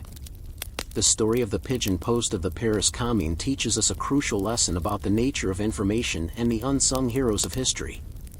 The most vital secrets are often carried not by powerful men on horseback, but by a small, unassuming bird. The success of a mission is not always determined by the courage of its participants, but by the quiet, mundane details of its logistics. The pigeon's flight was a triumph of resilience and instinct, but the betrayal was a triumph of information. It reminds us that history is not just about the winners and the losers, but about the thousands of small, forgotten moments in between, where a single act of courage or betrayal can change everything. The pigeon's message was not destroyed by a hawk or a bullet, but by the quiet, insidious act of a human being. It was a testament to the idea that the most dangerous enemies are not always the ones you can see, but the ones you can't. The Paris Commune used pigeons, but what about a civilization that used a system of human runners to transmit messages across a vast empire? The Inca Empire, as we've discussed with the Quipu, was a masterpiece of organizational genius. But while the knotted strings were a way to record information, they didn't provide a way to transmit it swiftly across a sprawling, mountainous territory. How did the Sapa Inca, from his capital in Cusco, receive news of a rebellion in a distant province or send a command to a general thousands of miles away? The answer was a marvel of human endurance and logistical precision: the Chasca, a network of human runners. The Chasca were the lungs of the empire, a living, breathing communication system that defied the rugged geography of the Andes. The system worked like a human relay race.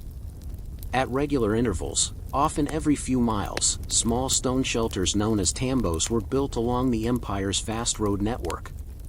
In each tambo, a pair of Chasca would be stationed, ready to receive a message and run it to the next station. The roads themselves, a marvel of engineering, were specifically designed for runners, with stone steps and level paths that made for incredibly fast travel on foot. A message from the Sapa Inca would begin with a single runner who would sprint from the palace, carrying a message on a quipu and a verbal message to the first tambo. As he approached, he would blow on a conch shell trumpet, a loud, piercing sound that would alert the waiting Chasca. The incoming runner would then transmit the message, both the knotted quipu and the memorized oral tradition, to the next runner, who would immediately begin his sprint to the next tambo. This process, from one runner to the next, would continue without a single break, allowing messages to travel at speeds that were unthinkable for the time, often covering distances of over 150 miles a day. The Chasca were not just messengers, they were the human conduits of the state. They carried not only messages but also fresh fish from the coast to the Sapa Inca's table in the mountains, and valuable commodities like coca leaves. Their lives were a testament to physical endurance and unwavering loyalty. They were chosen from a young age and trained to run at high altitudes, their bodies conditioned to the thin air of the Andes. They carried a sling, a small bag for their belongings, and a conch shell to announce their arrival. This system, for all its physical intensity, was also a marvel of boring, meticulous organization. The tambos were strategically placed at optimal running distances. The Chasca were a highly disciplined and specialized class of people. The information they carried was a blend of objective data, the quipu, and subjective narrative, the oral message, a duality that ensured both accuracy and contextual understanding. The Chasca were a living, breathing metaphor for the Inca Empire itself, a perfect blend of efficiency, resilience, and a deep understanding of human potential. But what happens when this human network is not just a tool for the state, but a tool for a personal, desperate message? What if a message is not a matter of imperial policy but a matter of a single person's life? What if a Chasca is not just a messenger, but a carrier of a secret that could get him killed, a secret that has nothing to do with the Inca Empire and everything to do with a man's love for a woman? Section 2, The Heart's Message. The Chaska network, for all its bureaucratic efficiency, was still a human system, and like all human systems, it was susceptible to the powerful forces of love and grief. For a young Chaska named Rumi, his life was a simple, dedicated rhythm of running, until a personal tragedy turned his life upside down. Rumi was in love with a woman named Yma, who lived in a village far from his own. Their love was a quiet, secret thing, a brief series of stolen moments when Rumi's route brought him close to her home. Their only communication was a secret code they had devised, a small, carefully chosen piece of quartz, a river stone, or a single red feather, left at a specific spot along his route. Each object was a silent message of longing and hope. One day, as Rumi was running his route, a fellow Chaska handed him a small, smooth river stone. It was a message from Yma, but it was not a message of love. It was a message of desperation. A local official, a man of power and cruelty, had taken an interest in Yma and was forcing her family to agree to a marriage. The stone was a cry for help, a silent plea for Rumi to save her. Rumi knew that the official was a man who would not hesitate to use his power to get what he wanted, and that his reach extended far beyond his own village. Rumi was faced with an impossible choice. He could continue his duty, his life of service, and let Yma be forced into a marriage with a man she did not love. Or, he could use his position, his unparalleled access to the Empire's communication network, to send a personal message. This was a treacherous act. The Chaska network was a tool of the state. To use it for personal matters was an act of treason, a betrayal of his oath. The punishment for such an act was severe, often a public execution. But Rumi's love for Yma was stronger than his fear of punishment. He had to act. He decided to send a message to a powerful chieftain in a distant province, a man known for his sense of justice and his quiet disdain for the local officials' corruption. But he could not simply write a note. The Chaska did not carry private messages. So, Rumi devised a plan. He would use the very language of the Empire, the Qipu, to send a message that was both official and deeply personal. He would weave a small, unofficial Qipu of his own. The colors of the strings would be the official colors of the region, but the knots would be a secret code that he and the chieftain had devised during a previous interaction. The knots would not just represent numbers, they would spell out the story of Yma's plight, a silent narrative of betrayal and desperation. The message would be carried by a succession of other Chaska, men who would have no idea that the small, unassuming Qipu they carried was a personal message. To them, it would be just another routine delivery, another piece of the Empire's living nervous system. But Rumi knew the risk. The Qipu was not a perfect system. What if one of the Chaska lost it? What if the chieftain did not recognize the secret code? What if the message, once delivered, was ignored? Rumi had placed his entire life, and the life of the woman he loved, in the hands of a fragile, silent message, one that could be lost or misinterpreted at any moment. His quiet, desperate act of love was now a part of the vast and impersonal network of the Inca Empire. But what would happen when his personal message was finally delivered? Would it be a message of hope or a message of doom? The Qipu of love and desperation made its way through the intricate network of the Chaska. It passed from one runner to the next, a small, quiet secret nestled among official messages of tribute and military movements. Rumi, meanwhile, was consumed by a quiet anxiety. He continued his daily runs, his body a well-oiled machine, but his mind was a storm of worry. He had done all he could. The fate of Yma was now in the hands of a chieftain he had met only once, and in the knots of a string that carried a secret message across the mountains. The Qipu finally arrived at the tambo near the chieftain's residence. The local Chaska delivered it to the chieftain's office, and it was placed on a table with other official Qipus. The chieftain, a man of keen intellect and a quiet sense of justice, picked it up. He did not immediately recognize the knots, but he recognized the distinctive colors and a specific type of knot that Rumi had used in their previous, brief exchange. He took the Qipu to a private room, and with a careful hand, he began to unravel the knots. He was not a Quipukamaic, but he knew the personal code he had shared with Rumi. As he read the knotted narrative, he felt a quiet fury. The official was known to him, and he had long suspected him of abusing his power. The quipu was a confirmation of his suspicions, a silent plea for help that he could not ignore. The chieftain did not send a public message to the Sapa Inca. That would have taken too long and would have tipped off the local official. Instead, he sent a single, powerful message to his local military commander. He ordered him to quietly visit the official's home, ostensibly on a routine inspection, and to personally deliver a stern warning. The commander, a man loyal to the chieftain, carried out the order with quiet efficiency.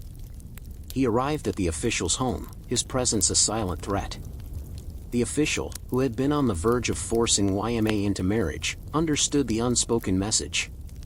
He had been found out.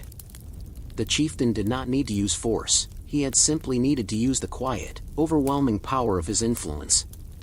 The official, terrified of a full investigation, immediately backed down. YMA was spared. The marriage was called off, and the official's power was subtly but irrevocably broken. Rumi, a few days later, received a new message from YMA, a small, beautifully carved gourd. It was a silent message of thanks and relief, a testament to the idea that love, even in the most bureaucratic and impersonal of empires, could find a way to communicate. The story of the Chasca who used his position for personal love was never recorded in the official annals of the Inca Empire. It was a story told in whispers, a legend passed down from one Chasca to the next, a quiet reminder that even in a world of strict rules and protocols, human emotion could find a way to transcend them. The very system of communication that was meant to be impersonal had become a tool for a personal act of courage. The legacy of the Chasca network is a powerful one. It reminds us that history is not just about the grand figures who lead empires, but about the thousands of ordinary people whose lives were the very fabric of those empires. The Chasca were not heroes in the traditional sense. They were simply men doing a job. But in their quiet dedication and in their small acts of defiance, they were the true silent heroes of the Inca Empire. The Chasca were an efficient, human network, but what about a system that was mechanical? How did a group of people in ancient China use a secret mechanical system to send messages across a vast empire, and how did a small, quiet act of sabotage change the course of a war? The ancient Chinese empires, with their vast territories and constant threats from nomadic tribes, faced a monumental challenge: how to send rapid, long-distance messages across a land of towering mountains and sweeping plains. While the written word was an integral part of Chinese culture, it was far too slow for military communication. A general in a remote outpost could not wait for a messenger on horseback to deliver news of an invasion. The solution, like so many ingenious Chinese inventions, was both simple and deeply complex: the drum towers. These towers were not just architectural marvels, they were a living, breathing telegraph system that predated their European counterparts by centuries. Spaced at regular intervals along the empire's borders and major roadways, these towers were a silent testament to the empire's military might. Each tower was manned by a small, dedicated team of soldiers. Their sole purpose was to listen and to transmit a rhythmic language of war. The system worked on a simple principle of relay. A sentry on the border, spotting an approaching enemy army, would not light a signal fire. That was for a later, more public announcement. Instead, he would use a specialized series of drums, each with a different pitch and tone.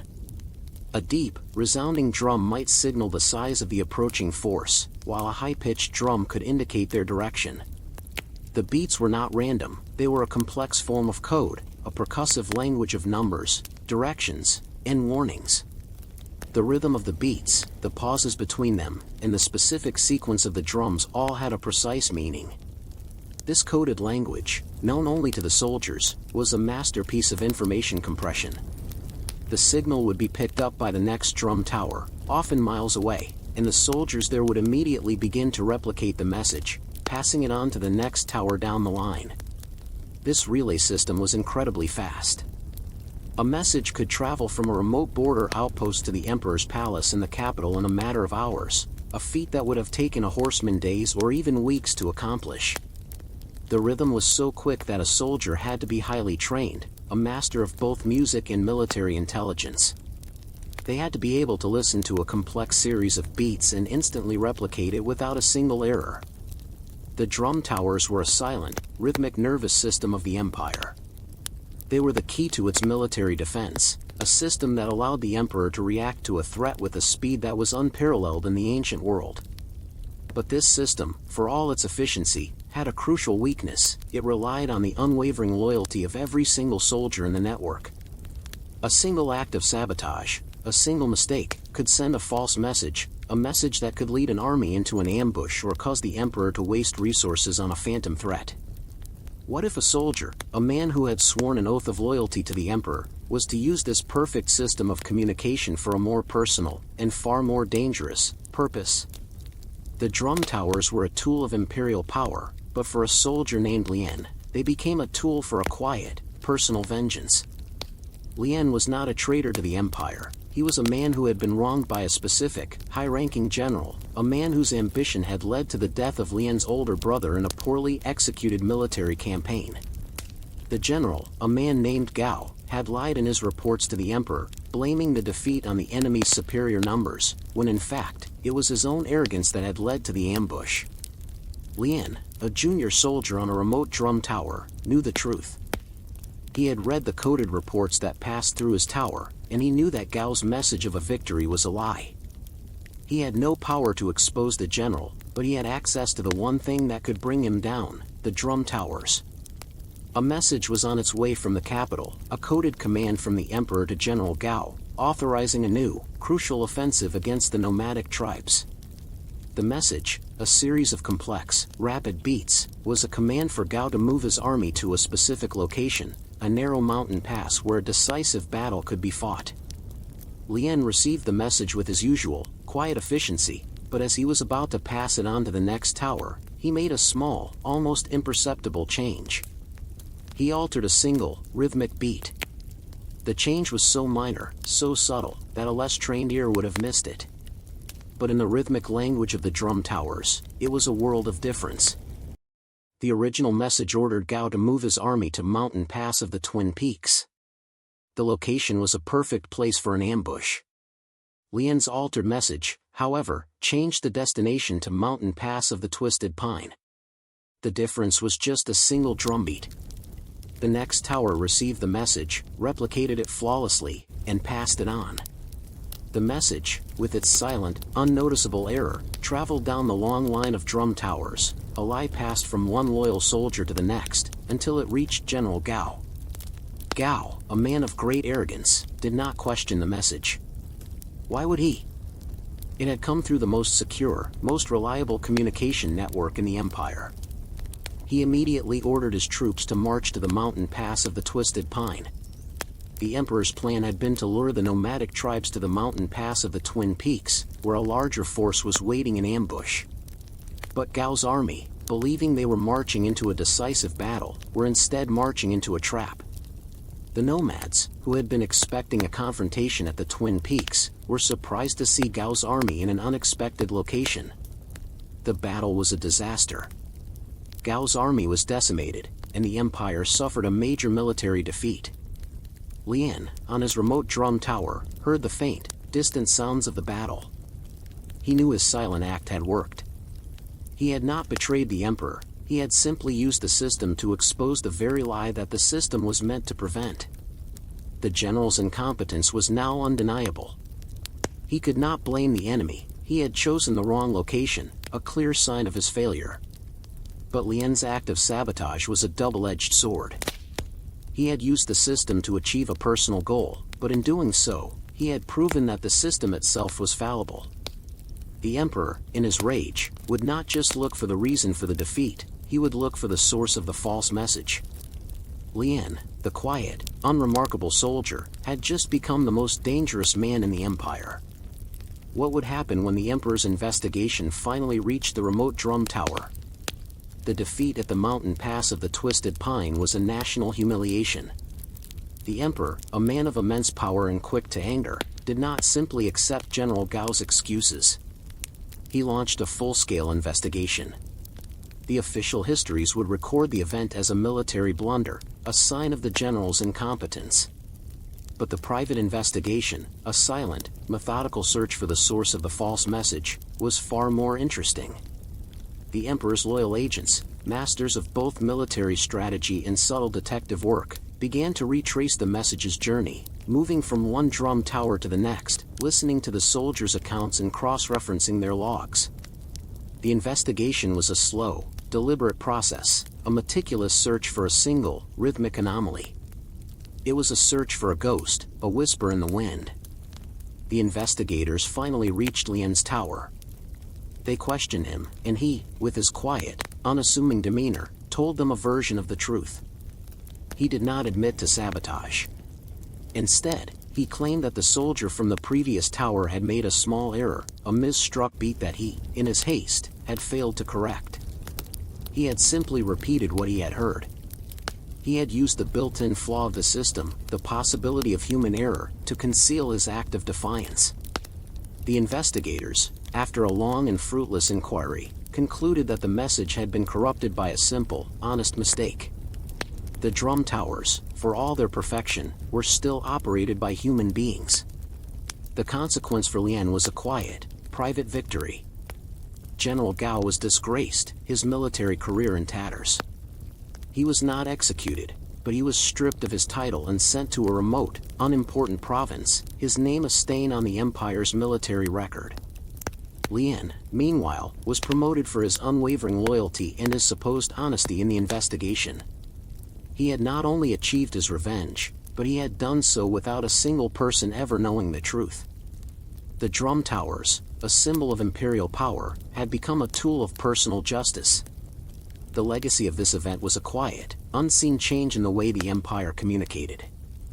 The Emperor, now aware of the system's vulnerability, ordered a series of reforms. From that day on, every coded message was sent twice, by two different towers, as a form of cross-referencing. The soldiers were trained not just in rhythm but in the nuances of listening for any subtle variation. The system, once a masterpiece of efficiency, became a masterpiece of redundancy. It was a quieter, slower system, but it was also a more resilient one.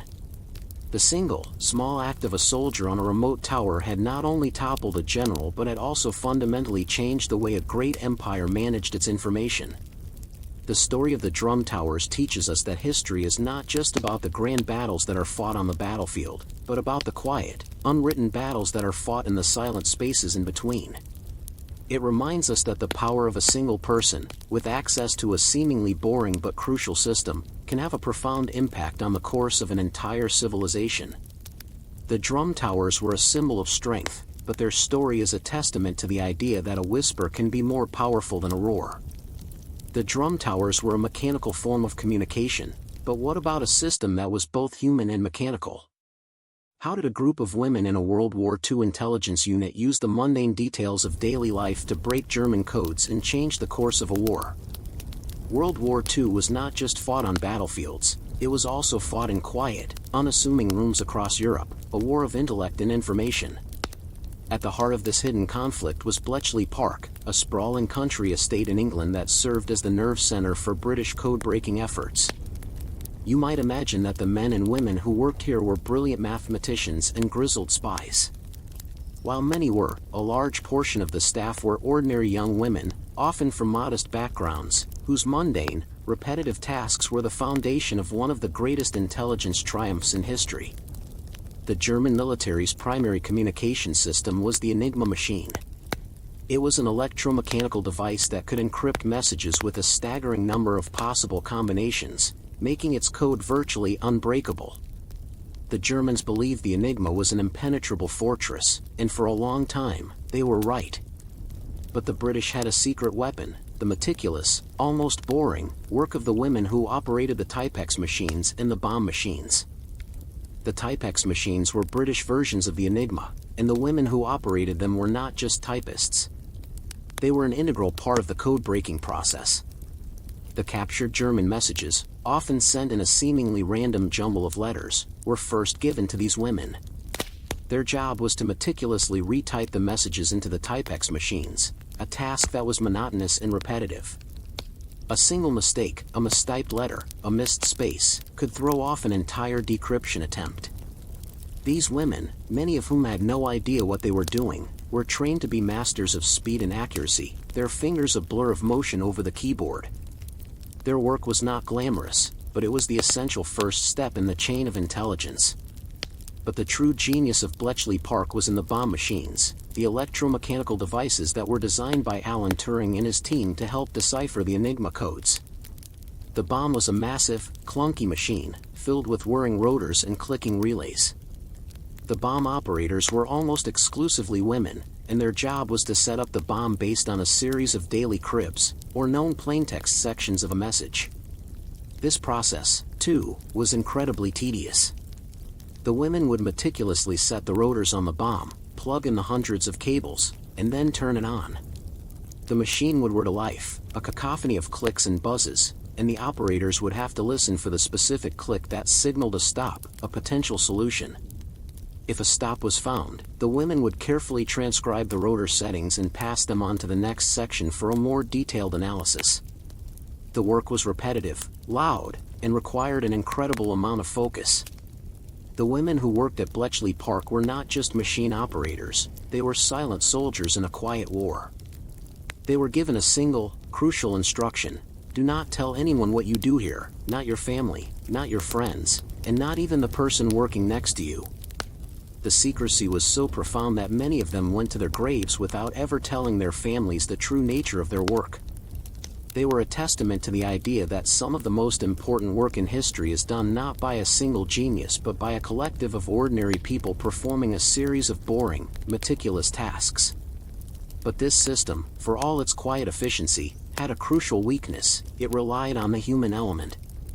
What if a typist, a woman whose sole purpose was to retype a jumble of letters, was to make a single mistake that could jeopardize the entire decryption process? What if a bomb operator, in a moment of inattention, missed a crucial stop, allowing a vital German message to go unread? The weight of this quiet, tedious work was immense, a silent burden carried by thousands of ordinary people who had no idea they were holding the fate of a war in their hands. The daily routine at Bletchley Park was a monotonous rhythm of paper, cables, and the constant hum of the bomb machines. For a young woman named Helen, a typist in one of the main huts, her job was an endless blur of letters. She typed, and she typed, and she typed, her fingers a blur over the keys. She had no idea what the messages meant. They were simply a series of random 5-letter groups, an endless stream of meaningless noise. She was not a mathematician or a cryptographer, she was a typist, a cog in a massive machine. One day, a new batch of messages arrived.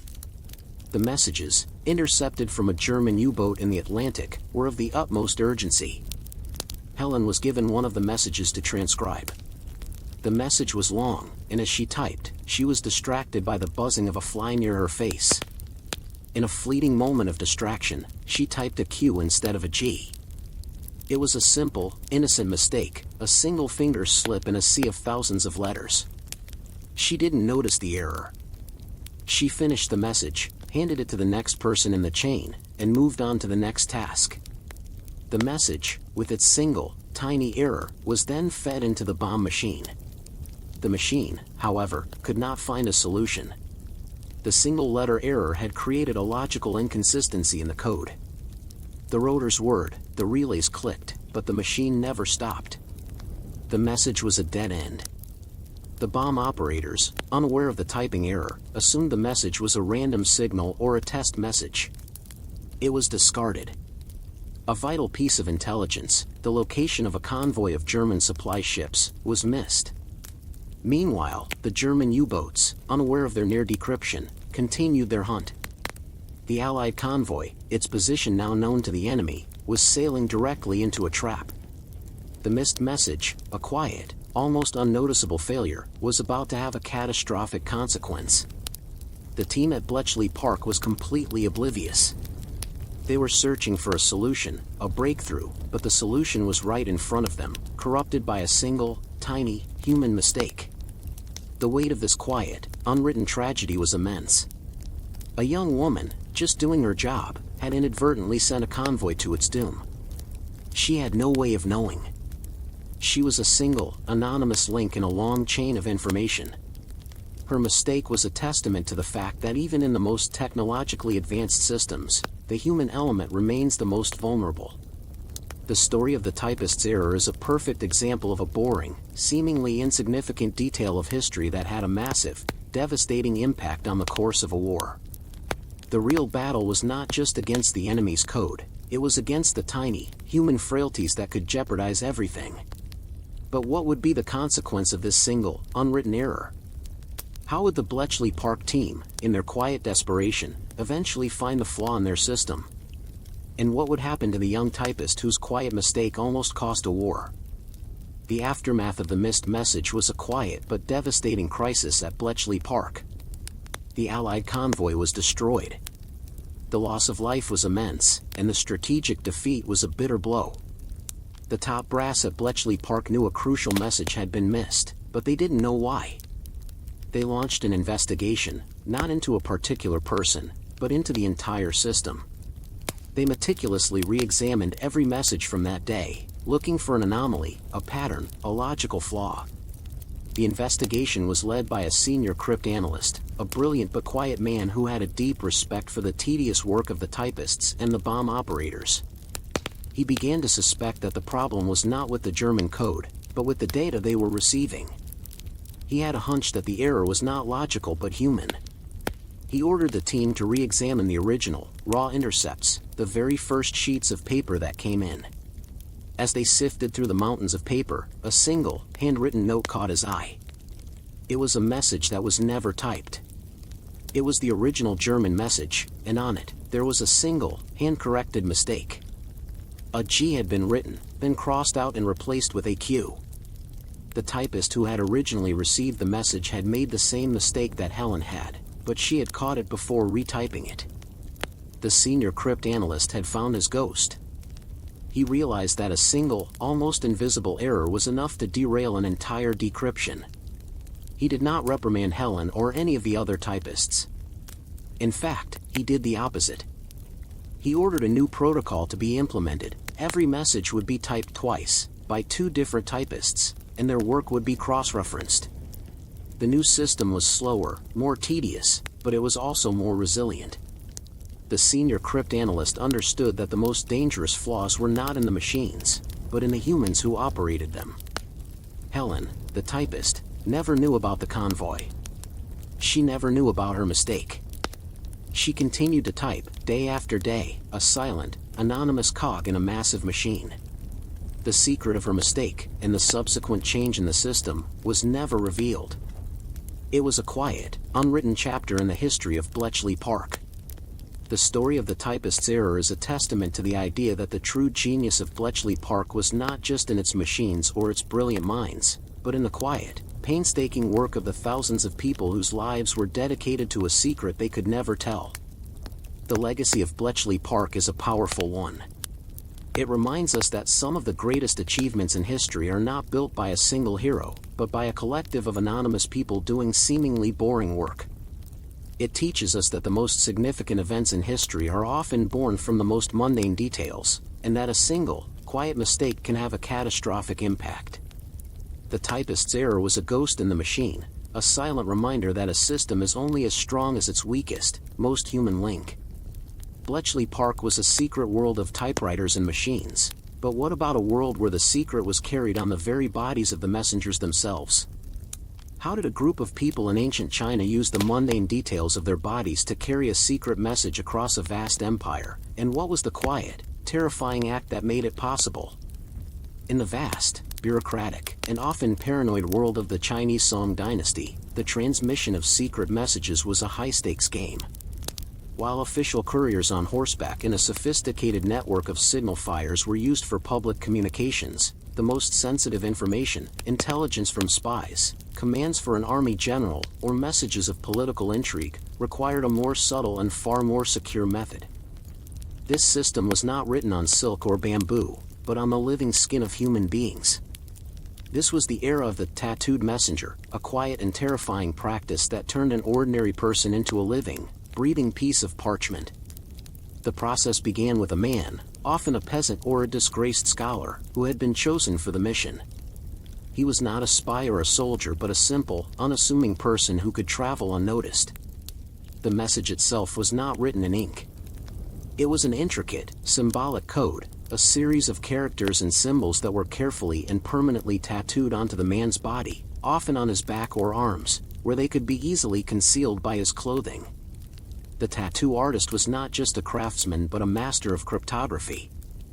He would use a specific type of needle and a unique, fast-fading ink that would be invisible in a day or two, but the mark was permanent, a quiet, almost invisible whisper on the skin. The man would then be sent on his journey, a silent, living message walking across the empire. He would travel on foot, his plain clothes and unassuming demeanor a perfect disguise. He was not a carrier of a physical scroll, he was the scroll himself. If he were to be captured by a rival faction or a spy, there would be nothing to find. His body would be searched, but the fading ink would be invisible, and the faint, permanent marks would be mistaken for old scars or a random pattern. The secret was in the quiet, mundane details of the tattoo itself, the subtle curves, the specific patterns, and the location on the body, all of which had a precise meaning. Upon arrival at his destination, the tattooed messenger would be taken to a secure location, where a trusted official, often a scholar general or a senior bureaucrat, would be waiting. The official would then perform the final, crucial step. He would use a special, dark pigment, perhaps a dark mud or a specific type of oil, and smear it over the messenger's skin. The dark pigment would then seep into the permanent marks, revealing the tattooed message in a flash of dark clarity.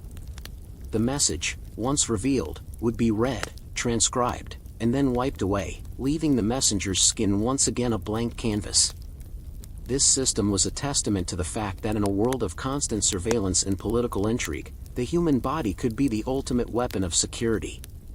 It was a perfect blend of human ingenuity and physical endurance, a quiet, almost invisible communication network that defied all attempts at interception. But this system had a terrifying flaw. It relied on the unwavering loyalty of the man who carried the message. A single betrayal could not only expose the message but could also reveal the entire system, leading to the capture and execution of countless spies and officials. What would happen if a man, a simple peasant, was forced to carry a message he knew would lead to the death of his family? How would a man, in his quiet desperation, turn his own skin into a weapon of quiet rebellion? For a peasant named Jean, his life of farming and quiet contemplation was shattered when he was chosen to be a tattooed messenger.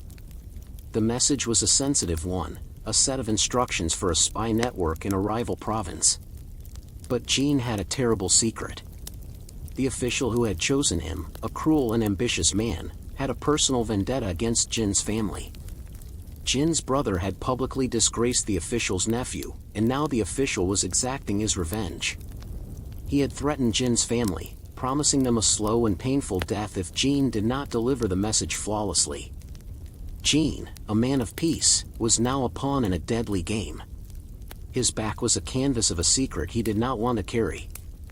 As Jin walked, a silent man on a long and dangerous journey, he was filled with a quiet dread. He knew the location of the spy network and its mission. He knew that the information he carried would be used to launch a new, ruthless campaign that would lead to bloodshed. He also knew that if he did not deliver the message, his family would be killed. He was trapped in a moral paradox, a man whose life was now a living testament to a terrible truth, that his body, and his life, were no longer his own. But Jean was not a man of despair, he was a man of quiet resourcefulness. He knew the tattoo was permanent, but he also knew that the pigment that revealed it was not. The message was a series of symbols and lines, a language that was unique to the spy network. Jean, who had a photographic memory, began to quietly practice a subtle, almost imperceptible form of sabotage. He would walk through a dusty market, and with a careful, seemingly accidental movement, he would rub his back against a rough wall. He would sit by a river, and with a quiet, deliberate motion, he would gently scrub the skin where the tattoos were. He was not trying to remove the tattoos, that would be impossible. He was trying to subtly, almost imperceptibly, alter the texture of his skin, to distort the lines and symbols just enough to make them unreadable. The official who would reveal the message had a specific method. He would use a special, dark oil to rub over the skin, and the tattoo would appear in perfect clarity. But Gene knew that if the skin's texture was distorted, the message would appear as a jumbled, meaningless series of lines. It would be a ghost in the machine, a signal that was sent but could not be received. The official would not suspect sabotage. He would simply assume that the message had been corrupted by a flaw in the process, or that the messenger had been physically injured in a way that had rendered the message unreadable. Gene was not a hero of a grand story. He was a simple man, a silent rebel, whose rebellion was not fought with swords or words, but with a quiet, methodical manipulation of his own body. He was gambling his life on the chance that his subtle sabotage would go unnoticed and that the unread message would save his family. But what would happen when he arrived at his destination? Would the official, a man who was expecting a clear message, see his quiet act of defiance? And what would be the consequence of a living, breathing message that was both there and not there? The journey ended for Gene not with a public ceremony, but with a silent, tense meeting in a private room. The official, a man with a cold, piercing gaze, ordered Gene to remove his shirt. Gene did so, his back a network of faint, unreadable lines. The official, with a practiced hand, took the dark oil and smeared it over Gene's back. The silence in the room was deafening. The official waited for the message to appear, a clear, sharp set of instructions. But what appeared was a jumbled, meaningless series of lines, a distorted, unreadable ghost of a message. The official, his face a mask of silent fury, did not accuse Gene of sabotage. To do so would have been to admit a fatal flaw in his perfect system. Instead, he simply concluded that the message had been corrupted in transit. He dismissed Gene with a cold, dismissive wave of his hand, a clear sign of his failure. Gene had survived. His family was safe. He had used his own body as a weapon of quiet defiance, and in doing so, he had saved the people he loved. His story was never written down. It was a quiet, unwritten chapter in the history of the Song dynasty. He returned to his village, his life a quiet rhythm of farming, but his back was a silent testament to his act of courage. The unreadable tattoos were a physical reminder of the day he chose to be a living, breathing cipher, a man whose quiet act of rebellion had a far greater impact than any public declaration. The legacy of the tattooed messengers is a powerful one. It reminds us that some of the most significant moments in history are not recorded in official documents but are carried on the bodies of ordinary people. It teaches us that in a world where power is absolute, a person's body can be the ultimate tool of resistance. The silent rebellion of Gene was a testament to the idea that even in the most boring and seemingly insignificant lives, there is a pulse of human drama, of courage, and of the unwavering will to survive. The story of the living parchment is a reminder that history is not just about what is written down but about what is hidden, what is lost, and what is carried in the quiet, unwritten details of human lives. The Song dynasty used tattoos, but what about a civilization that used a system of silent, symbolic objects to communicate? How did a group of people in the South Pacific use carved sticks to communicate across vast distances, and how did a single, small mistake lead to a new era of exploration?